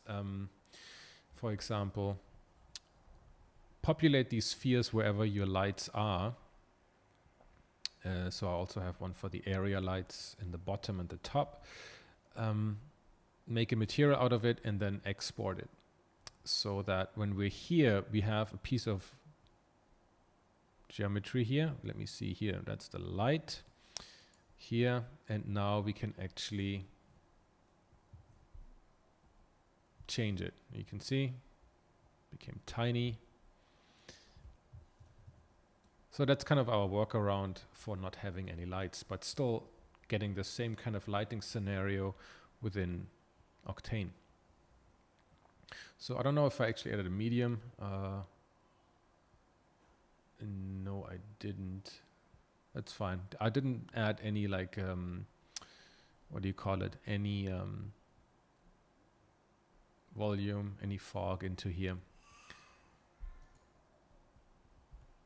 But you can see there's like a lot of different here materials, but most of them you can see, most of them are the lights here, or a fair amount are the lights. So this is the main light here in the middle. This is the light for up there and down here. This is the light for within the machine. This is, what is that? I think these are the lights in the back here. I'm always very good at giving it names that are completely useless to me. And these lights are the ones like the little one back here and the little one up here. So these are all the lights. Then I have a fair amount of just standard materials for example, the glass that I have on here. Can't barely see it. Or for like the cables and the pipes, I just choose like a standard material that I get from the LiveDB. Yeah, what is that? Yeah, some of the cables and stuff, I just use materials like standard materials that I don't really need right now, because this was more like a comparison kind of thing. I didn't need to like rebuild everything one to one, right, to achieve the same effect. So for these kind of materials, I chose some kind of like bronze. It's a bit different, but for being so zoomed out, I think it's doing its job. Also for like the more organic looking stuff here, I chose like a weird leather texture that I thought would just be okay. The Blender version is still the master file I would consider. But then we have a couple of the custom ones where we're looking at the big walls and everything where I needed to load in my materials. So our setup in Blender was already very easy. And here it's also not very particular. So I loaded in those two textures I used everywhere. The pattern, this like tiling pattern and like a dirt texture. And I used a glossy material. Material glossy or material universal. And then I go to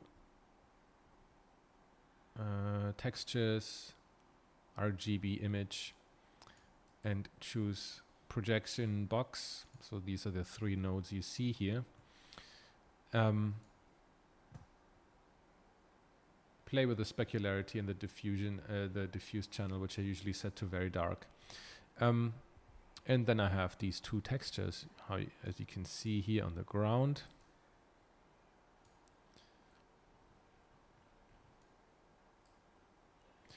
As you can see here on the ground and also on the walls. So you can see the the viewport resolves quite a bit faster than, and it's a lot more responsive than the Cycles one, which is what's really useful about Octane. And of course, Octane has always really good quality, right? Of course, it's not free in this instance, and it has its other drawbacks. But in terms of the rendering quality and speed, I think it's really quite up there. So you see, I kind of just duplicated these here multiple times to get slight variations of the same texture. Here as well, it's basically the same thing. And there's really not much more to the scene here, right? So it was more like an experiment to see, like, okay, I can rebuild this in Octane, and how does it differ?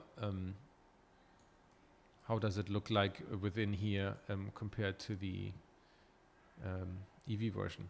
Eevee, of course, is great in that it has very simple fog controls, which is a bit more difficult to control. So we can add like a localized VDB files here, which is cool, right? So if you have a lot of them lying around from my previous tutorials or maybe from other ones you bought online, there's plenty of them available. You can plug in localized areas of fog and only fog out the background or only fog out like up and down here. And then you'll get some great results that way, or more controlled fog, right?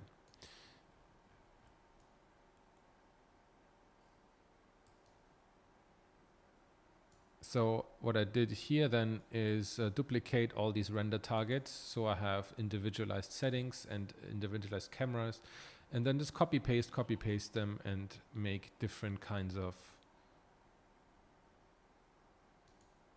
shots.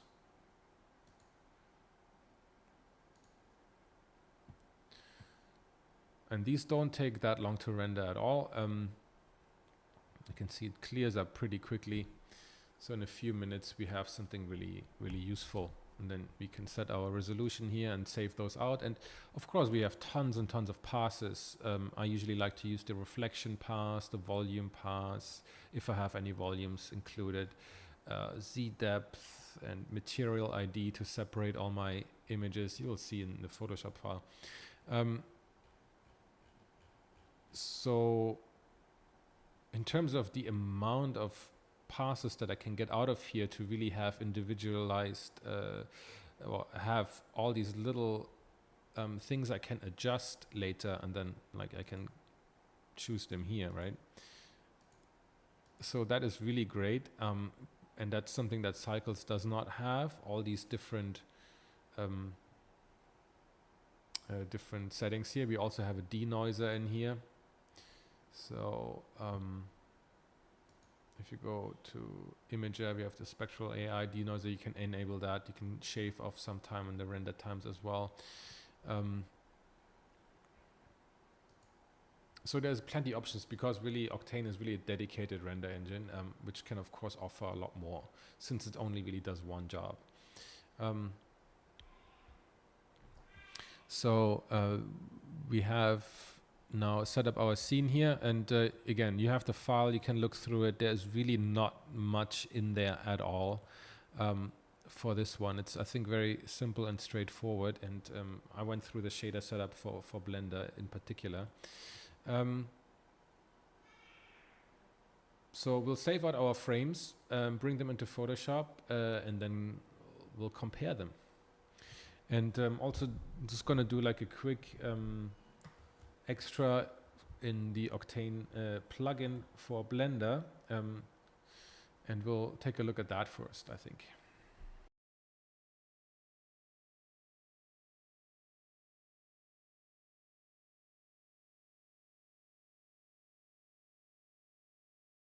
Okay, so now I changed to my Windows machine. I have the Blender 2.8 with Octane 2019 version plugin installed, which is very appealing. It's a free option right now, right? It's still very experimental, so this is just kind of like a bonus, an extra. So don't take this as a production kind of environment. Just wanted to show you how this works. fairly simply. In the last tutorial, I did like a more detailed breakdown on the settings, but if you've used Octane before, you're going to be very familiar with all these kind of things. So we have our Blender scene. It's a special version of Blender that you need to use with a server module. That's just how it works right now, or actually has always worked like that, and that's just how it is.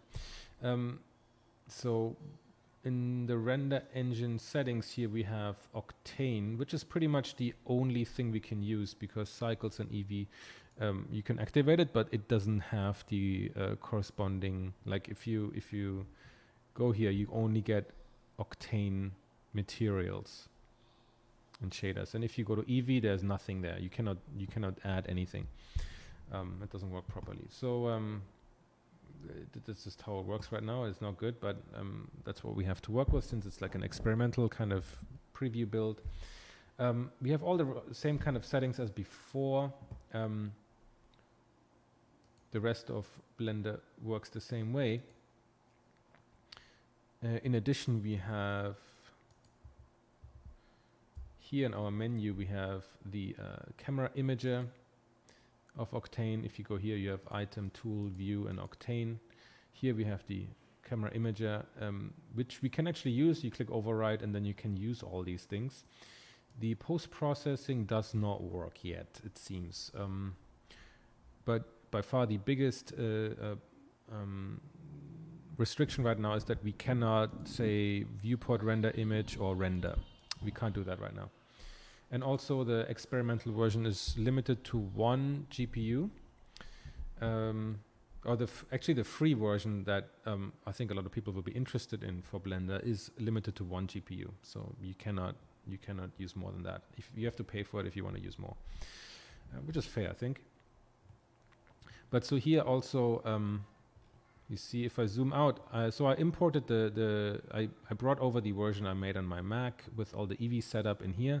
So it can read the nodes, it can't just make new ones. But so I just went in here and disconnected the material output to and added the shader setup for Octane. So it works, you access it the same way, right? So you have Shift A and then you have Octane shaders where you have your glossy material and specular and whatever. Your procedural stuff, textures where you can load in your images. So basically here, glossy material, Shift A, Octane shader, glossy material, image texture, Octane texture, image texture, and then here the box projection, Octane projection, box projection, and then I need like a scale transform. That doesn't come with it, like in the standalone, so you need to go to transform, scale transform, so I can scale my textures, right? And that's kind of like the 3 pieces I need for every image. And then I can load in my image, and yeah, and then it basically works. It is actually very easy in that sense that I can just look here what I did for my shader and just rebuild it here, and then it will work pretty much the same way. Of course, you have to adjust the scaling, you have to adjust, it's not going to work 100% just easy like that, right? You have to make minute adjustments to get the same effect out of it. But other than that, it works pretty much straightforward. And I've done that for all the shaders. You can make use of the just like Control C, Control V, copy and paste, even like across different shaders. So I'll click on a different one, Control V, and you have that same stuff. See here, I can just leave the shader setup for Eevee and Cycles in here. As long as it's not connected, doesn't do anything. So yeah, and you can also see here, this is the version that I exported into Octane Standalone. So instead of all the lights, because Octane plugin also cannot read the lights for Blender. If you put a point light there, it doesn't do anything. So you also need to do the same as in the standalone, make a geometry, apply a material, and set it to emit light. Yeah, and that's how it is. So we've gone through this a couple of times now, so you should be quite familiar. And with this scene and the light setup I did, so in terms of the comparison, I found it to be, so you can access the Octane through the viewport shading here. Click on it. It will take a while to load. So in terms of the overall appeal of this, of course, it's a free version of Octane. It's really great. But in its current iteration, I didn't find it a significant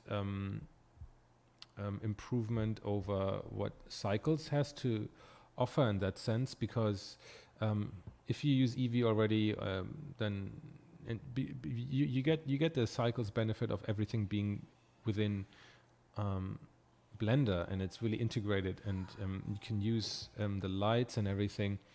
So I'm not sure about in its current iteration. It's also quite a bit slower than the standalone version.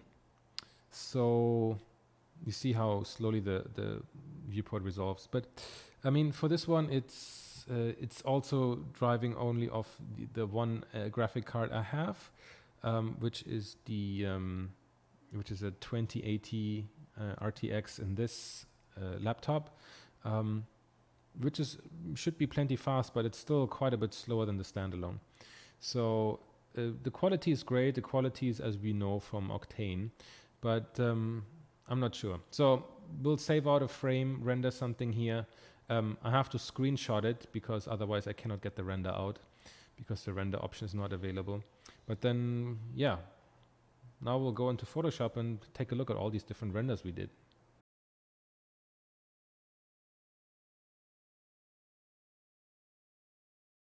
We are here, we are in Bridge. I have collected all the renders, all the different passes, and I want to just have a quick look through them before we jump into Photoshop. So the first one, I have it alphabetically, so I just start with the Cycles one. So this is the render I got out of it.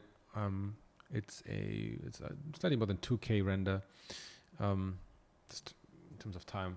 I think it's quite nice in terms of materials and lighting and everything, and the quality of it. So here's the AO pass I saved out. Something else here, and this is actually the noisy render. It's the Z depth pass. So I want to just take a quick look between the denoised version, which is this one, and the unnoised, the noisy version. So you can kind of see if you flip back and forth between these two. So of course the noisier version feels actually sharper and has more detail, whereas the denoised version feels a bit like, especially here where there's a lot of noise, it feels very washed out, and you lose a lot of the detail, which is to be expected. But I think both passes are useful. We can actually use, maybe we can use the noise pass on top of it and maybe set it to 50% opacity, and to kind of get a good middle ground, or partially we get rid of it, and like up here it doesn't really matter so much if we use the denoise or the noisy version, but we'll see about that. So that's the Cycles one. Then we have the Eevee one. Here I have like a lot of 4K renders because you can save it out really quickly. For these ones, each of them have the AO pass, the ID, and the Z depth. So these look pretty good, but we can already see compared to the Cycles render that they look quite a bit different.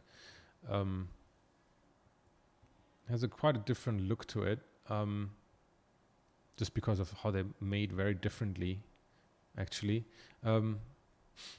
So it feels like there's a lot. It's a lot simpler, somewhat less detail. The materials are not as nice. So actually, they're quite a bit different.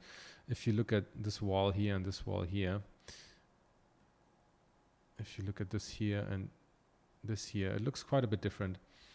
So we could probably spend more time on really dialing it in and getting the exact same effect. But yeah, it's a different look. Let's leave it at that, I think. Without, again, we don't want to get too technical. We want to see what we can get out of it in a concept workflow, and not necessarily get hung up in all the different technicalities. So, I mean, this is what we get. It's pretty good. Here are some splotches which we have to paint out, which is fine. But overall, I think it's pretty interesting, pretty great. I think the quality that we're getting out of it. Some nice cinematic shots that we get, and I think the overall how everything works together, and in terms of the time we invested, the time that it takes to render these, I think it's more than great. Couple of different shots here. We can even play with, like, here again, depth of field, the focal length of our camera, so you can get different kinds of shots out of it. I think it's pretty cool. So you can see here our funky materials, our lighting, the lady, everything is there and looks pretty cool. And of course, it's a great, I think a great start for a paint over. I think this one here, you even can see these like light shafts coming out. I think that's pretty cool. A lot of kind of accidental things that are happening here, or how these cables like kind of like catch the light. That's pretty cool. Then we have Octane. Let's look at the first one. So I added some like little bits of fog here and there. It looks quite a bit different. I didn't like put in like countless hours to make it look exactly like the other one. So I wanted to kind of get a similar effect, but also kind of play to the strength of Octane a little bit. We have the ID, the material ID, which is of course always useful. The reflection pass to increase detail and highlights in certain areas only. A volume pass of the kind of volumes that are there. And then we have the Z depth pass here.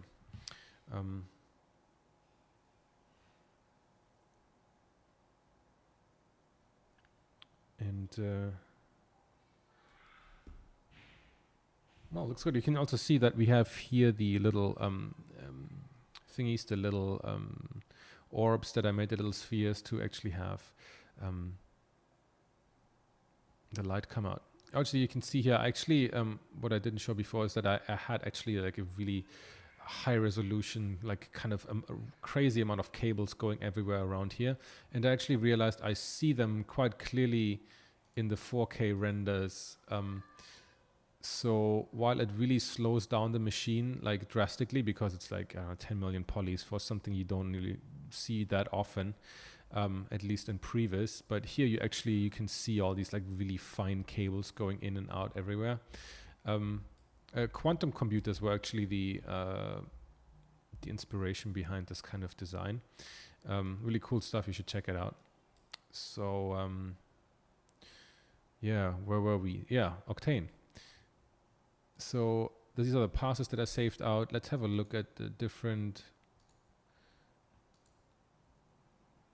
images that I did. I didn't end up painting over all of them because some of them I didn't like that much. So we have that one. That's pretty cool.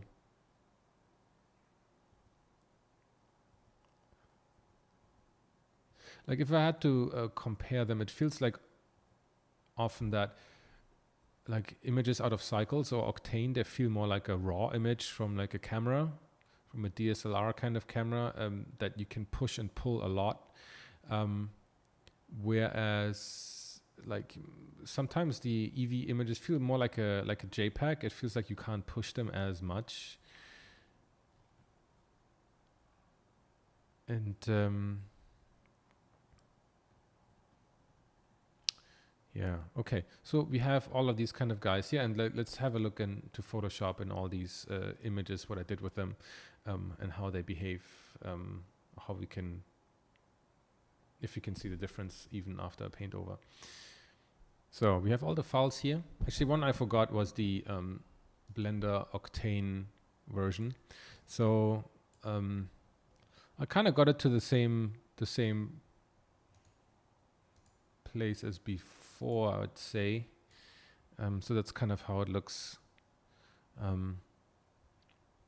It's hard to get a good clear render out of it because it was quite slow, and a lot of the features and everything are missing, so it may look a tad different. Added some blooming and some vignetting, some post-processing in terms of the colors. That's maybe a bit too much, maybe. Some light effects. What else do I have in here? Some more blooming. Oh, that's the ID pass that I got here. So yeah, it's okay. I think right now it's the least interesting option out of all. I think we have to wait until the plugin becomes more fully featured to spend more time in investigating what it really can do. It's definitely interesting. We'll see if it really gives Cycles a run for its money, even if they're both free. So we'll see. I think it's something to keep in mind in the future. But so let's look at these guys here. Turn off the overlay. So I did a couple of things with these here. Let's turn them off. This is the render I got out of Cycles, right? Oh, actually, it's not. This is the render I got out of Cycles. So this is the denoised version. And I put the noisy version on top of it, set it to 50%. If you zoom in a bit, you can kind of see. And then I got rid of here. I used the mask disable to get rid of that really noisy part in there, even though I probably didn't need to, because I'm going to put some really bright light sources on there. The next layer is, what is that? The AO, which I use in an overlay and get rid of some parts. It kind of gives it more definition. AO is the ambient occlusion, the dark parts in the creases. By using overlay, it kind of really bumps up the overall definition of the entire space, which is great. The Z depth pass I use with a soft light and lower it to 30%. And here that is actually it's a funny crypto pass. I don't know. I guess it's used for the crypto mat. It looks really funky in its own. It's like kind of greenish, and but I just made it completely black and use it as on a multiply layer. And I kind of get a little bit of extra detail here and there. If you can see, it kind of helps me define some of the finer elements. Maybe it's gonna get better when I actually render out a 4K frame, because this is just an up-res 2K version. And then that's all the passes I assembled, so that's pretty good already. Usually right in the beginning, I enable some kind of like color grading overlay to really get it to exactly the state I want, the kind of colors I want, the kind of mood I want. It's the same as I usually use. I'm sure people who are following me for a while, they know exactly these kind of things I use. Color lookup tables, color balance, vibrance, levels, vignetting, in various opacities and settings. So again, all like this stuff is included. You can take it apart and look through it if it interests you. So we have a bit of smoke here, kind of to get some atmospheric effects, some more tangible atmospheric effects rather than this like uniform kind of volume. A little bit of like scratches here and there. If you can see, there's like just some like here, some paint scratches, but like, I don't know, facility is old and run down, looks like crap. Some extra kind of like spotlights, some additional detail here with additional lighting. These are like, if you look at it, like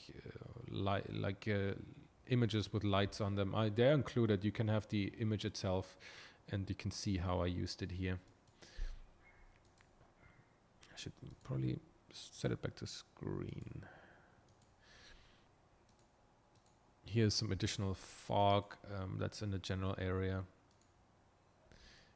I popped out this area a little bit more. I didn't want to do too much to these images because I wanted to compare mainly what I'm getting out of the engine here, right? So here's some screen layers with some brightness on top, some photo bashed light thingies that come out of this machine, whatever it is. Color dodge,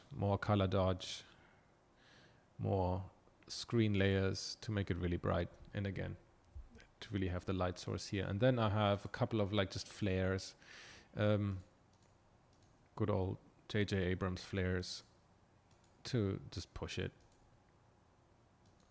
Really big flare. I kind of masked the lady out a bit because she kind of got lost in all the flares. Some bit of reddish tone here, whatever.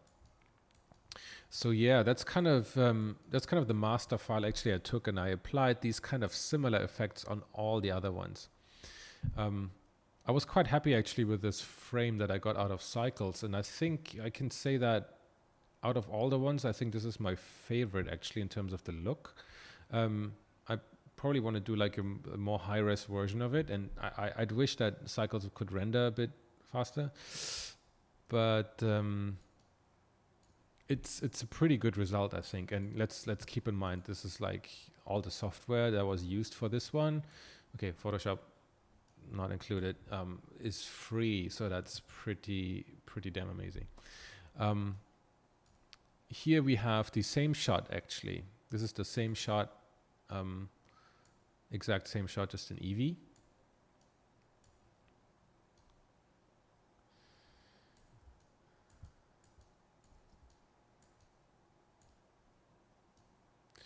I'm like such an idiot to like get this even in the same size. Okay, so you can see here, it looks a tad different.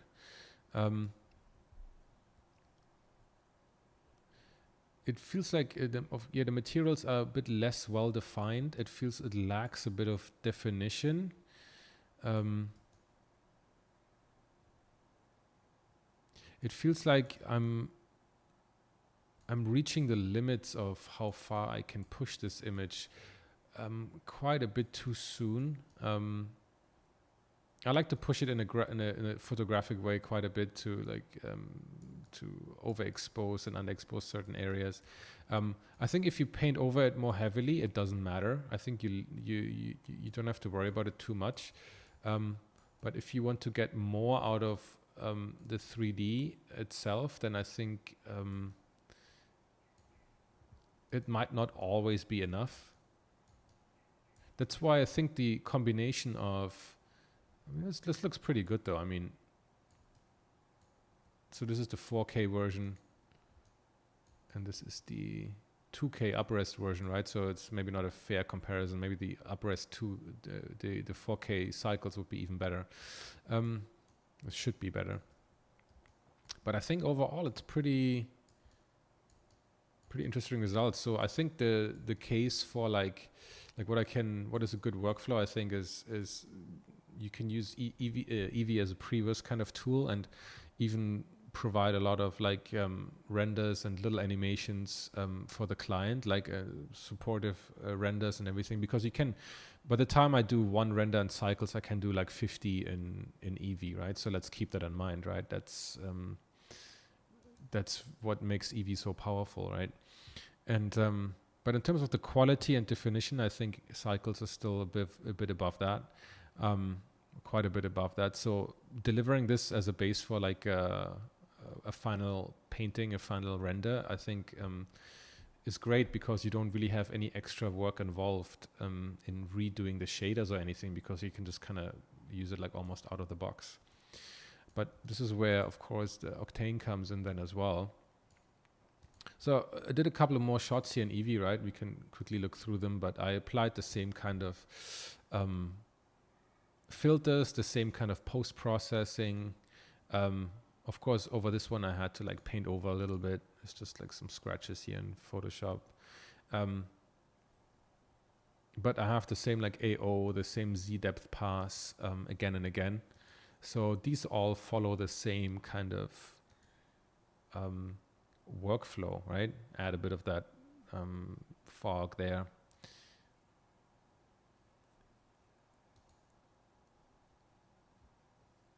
Some wildly like here motion blurred crap out of this kind of guy, this guy here, and yeah, so it's always the same kind of bloom here with screen layers, flares, bit of dodge, the AO and Z depth pass to push the distance, and yeah, that's it. So looking at Octane itself as in the standalone, right? I mean, it looks a tad different, which is okay. But in terms of the quality of the render, I think, I mean, it's Octane has been or is still my go-to render engine because it's just so fast in pretty much all the in all the possible scenarios. Because also need to keep in mind that this is just an interior scene, right? So I think Eevee does particularly well with these kind of like dark, moody, foggy scenes. And it does, I think, less well in like daylight scenes. It's still missing some features here and there that make it really useful as an all-rounder.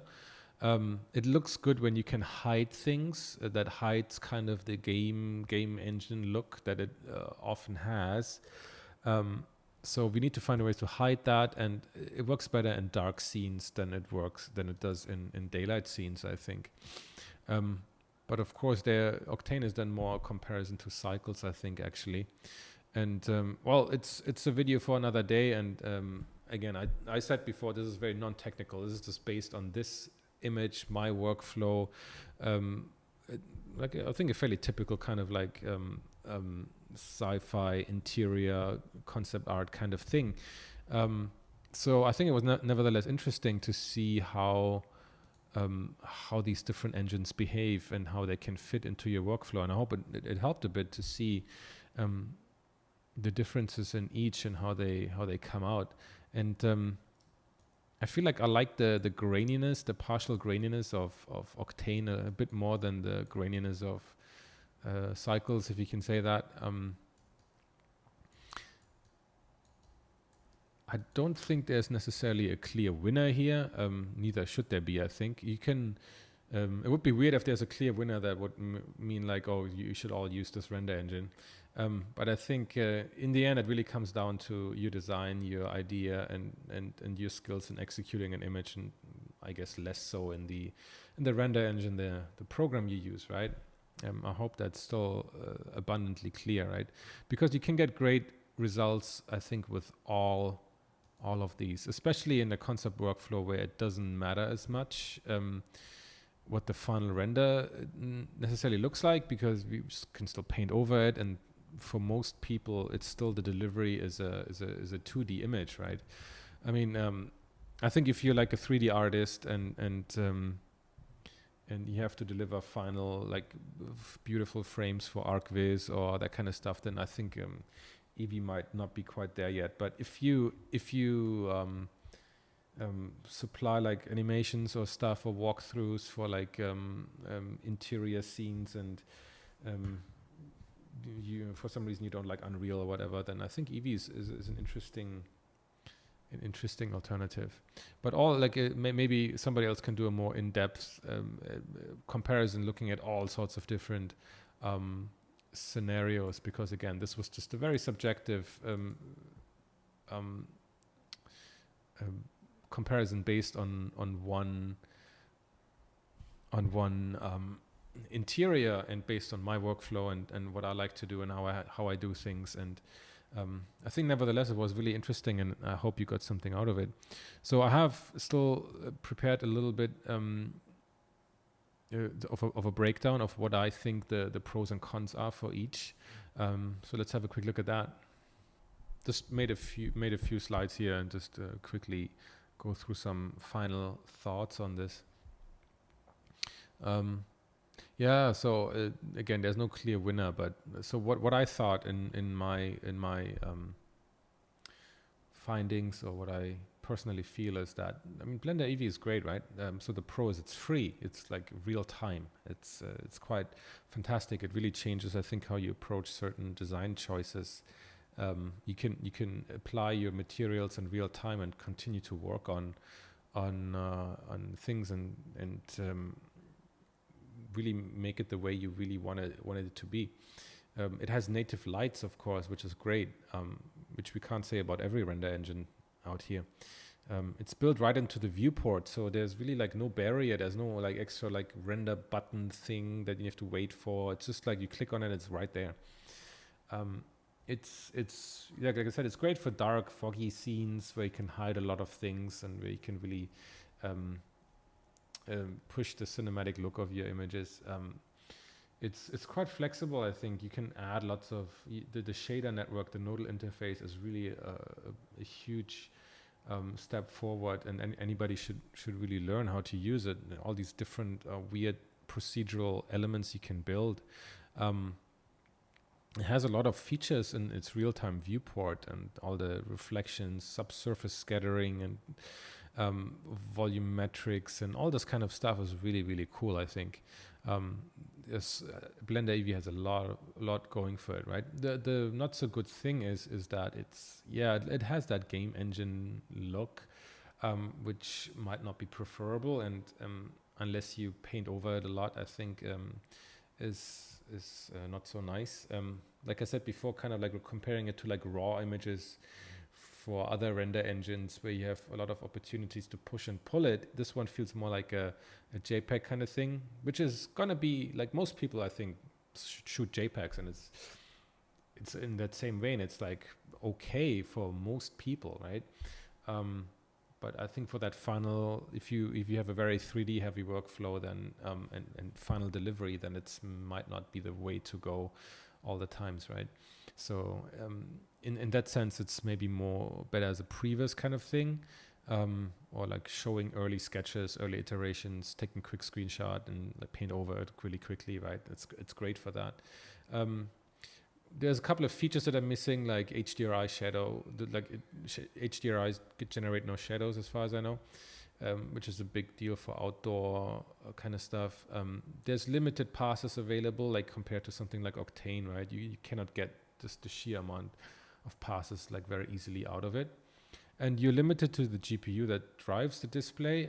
I wonder if that actually can be changed. That would be great if you can get acceleration for it, for like really heavy scenes with multiple GPUs, and have the display driver GPU like free to do the other stuff, so it doesn't like slow down your entire system and you can continue working on other stuff.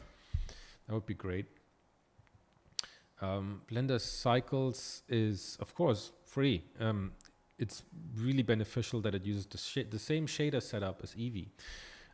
So there's like zero like additional time really, or very, very little additional time needed to make adjustments. It supports, again, native lights. It's really a fully featured render engine, and there can be even more done with like all the compositor and everything. Again, the nodal interface is a big plus.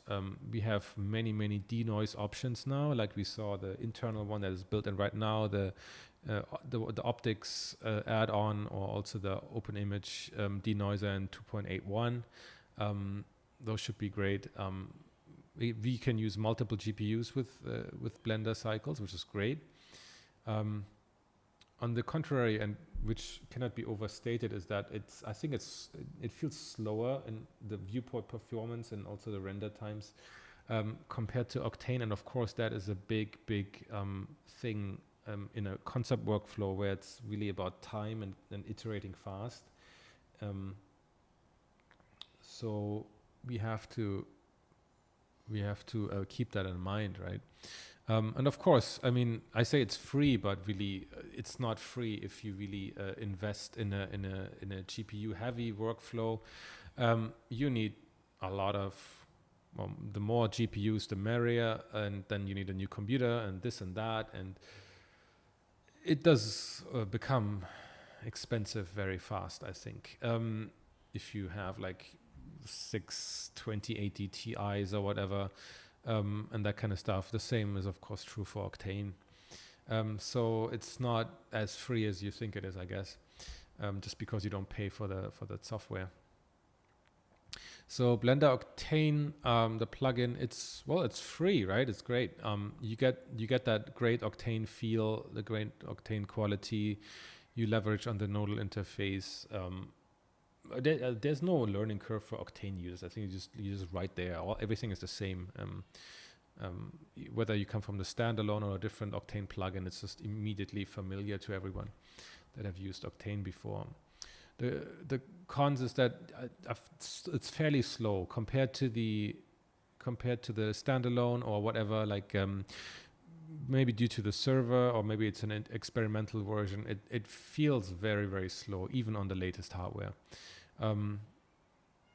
So hopefully that will be addressed, right? As of August 2019, there's no render option. It will come soon, I think. It can't use the native Blender shaders. So once you've done your stuff in Eevee, you need to actually start from the beginning again to rebuild your shaders. I don't know if it's technically possible. It would be great if it can just use the native Blender stuff. That would be amazing, but probably doesn't make sense to expect that. You need to run that. You still need to run that special version of Blender. To download and start a server, and you can't use the latest stuff from Blender itself, which probably makes sense from a quality control point of view, to always make sure that it works, that Octane works within Blender, even with the myriad of versions that are out there of Blender. No native lights, can't use the native lights from Blender, which is a shame. Maybe that will come later as well, hopefully. And of course, it's free, right? So we have no right to expect that the GPU limitation is going to be lifted anytime in anything except the paid version. That makes total sense, right? So it's can't really say it's a con or anything. It's just like that's what it is. And then Octane Standalone. So I'm still using Octane 4. I know some of the features are coming in upcoming versions, but as of now, I think the latest is 2018. 2019 is not yet in a fully stable version. So the good thing about Octane is very fast. It's great quality. It has the nodal interface is great. It works even better than in the other ones because you have kind of your entire workspace in one window, which allows you to do way crazier things than the other plugins do, which are kind of like you have like one space for each shader, which means you can't really go across different shaders and do funky stuff. Of course, the standalone is always the first one to get the latest features. It can use multiple GPUs. It's really, really scalable. The con is the usability in general could be improved, and as much as they invest time in like great features, it feels like it would be nice to have somewhat more usable UI. It's sometimes quite hard to find things, and maybe it's down to the iconography and like how you move elements around. It's not always like super obvious. And there's no native lights still, no Octane lights. There's one spotlight in the 2019 version, but I think we really need more than that. On the other side, like on the like something other is that you have to pay for it, and it's not even like expensive, the software itself, but it's so confusing to know what you need, and it's maybe just down to the usability of the website. So that could be improved. And as same as Cycles, it does get very expensive very fast once you really get down the route of heavy GPU rendering and you invest in a multiple GPU rig. of course, it kind of, if you use it for client work, it pays itself back rather sooner than later by the time you save and by the kind of sheer amount of brute force things you can pull off. But I mean, multiple GPUs are not making your designs any better, right? So it's a dangerous route to go down. Okay, I think that was it for the comparison.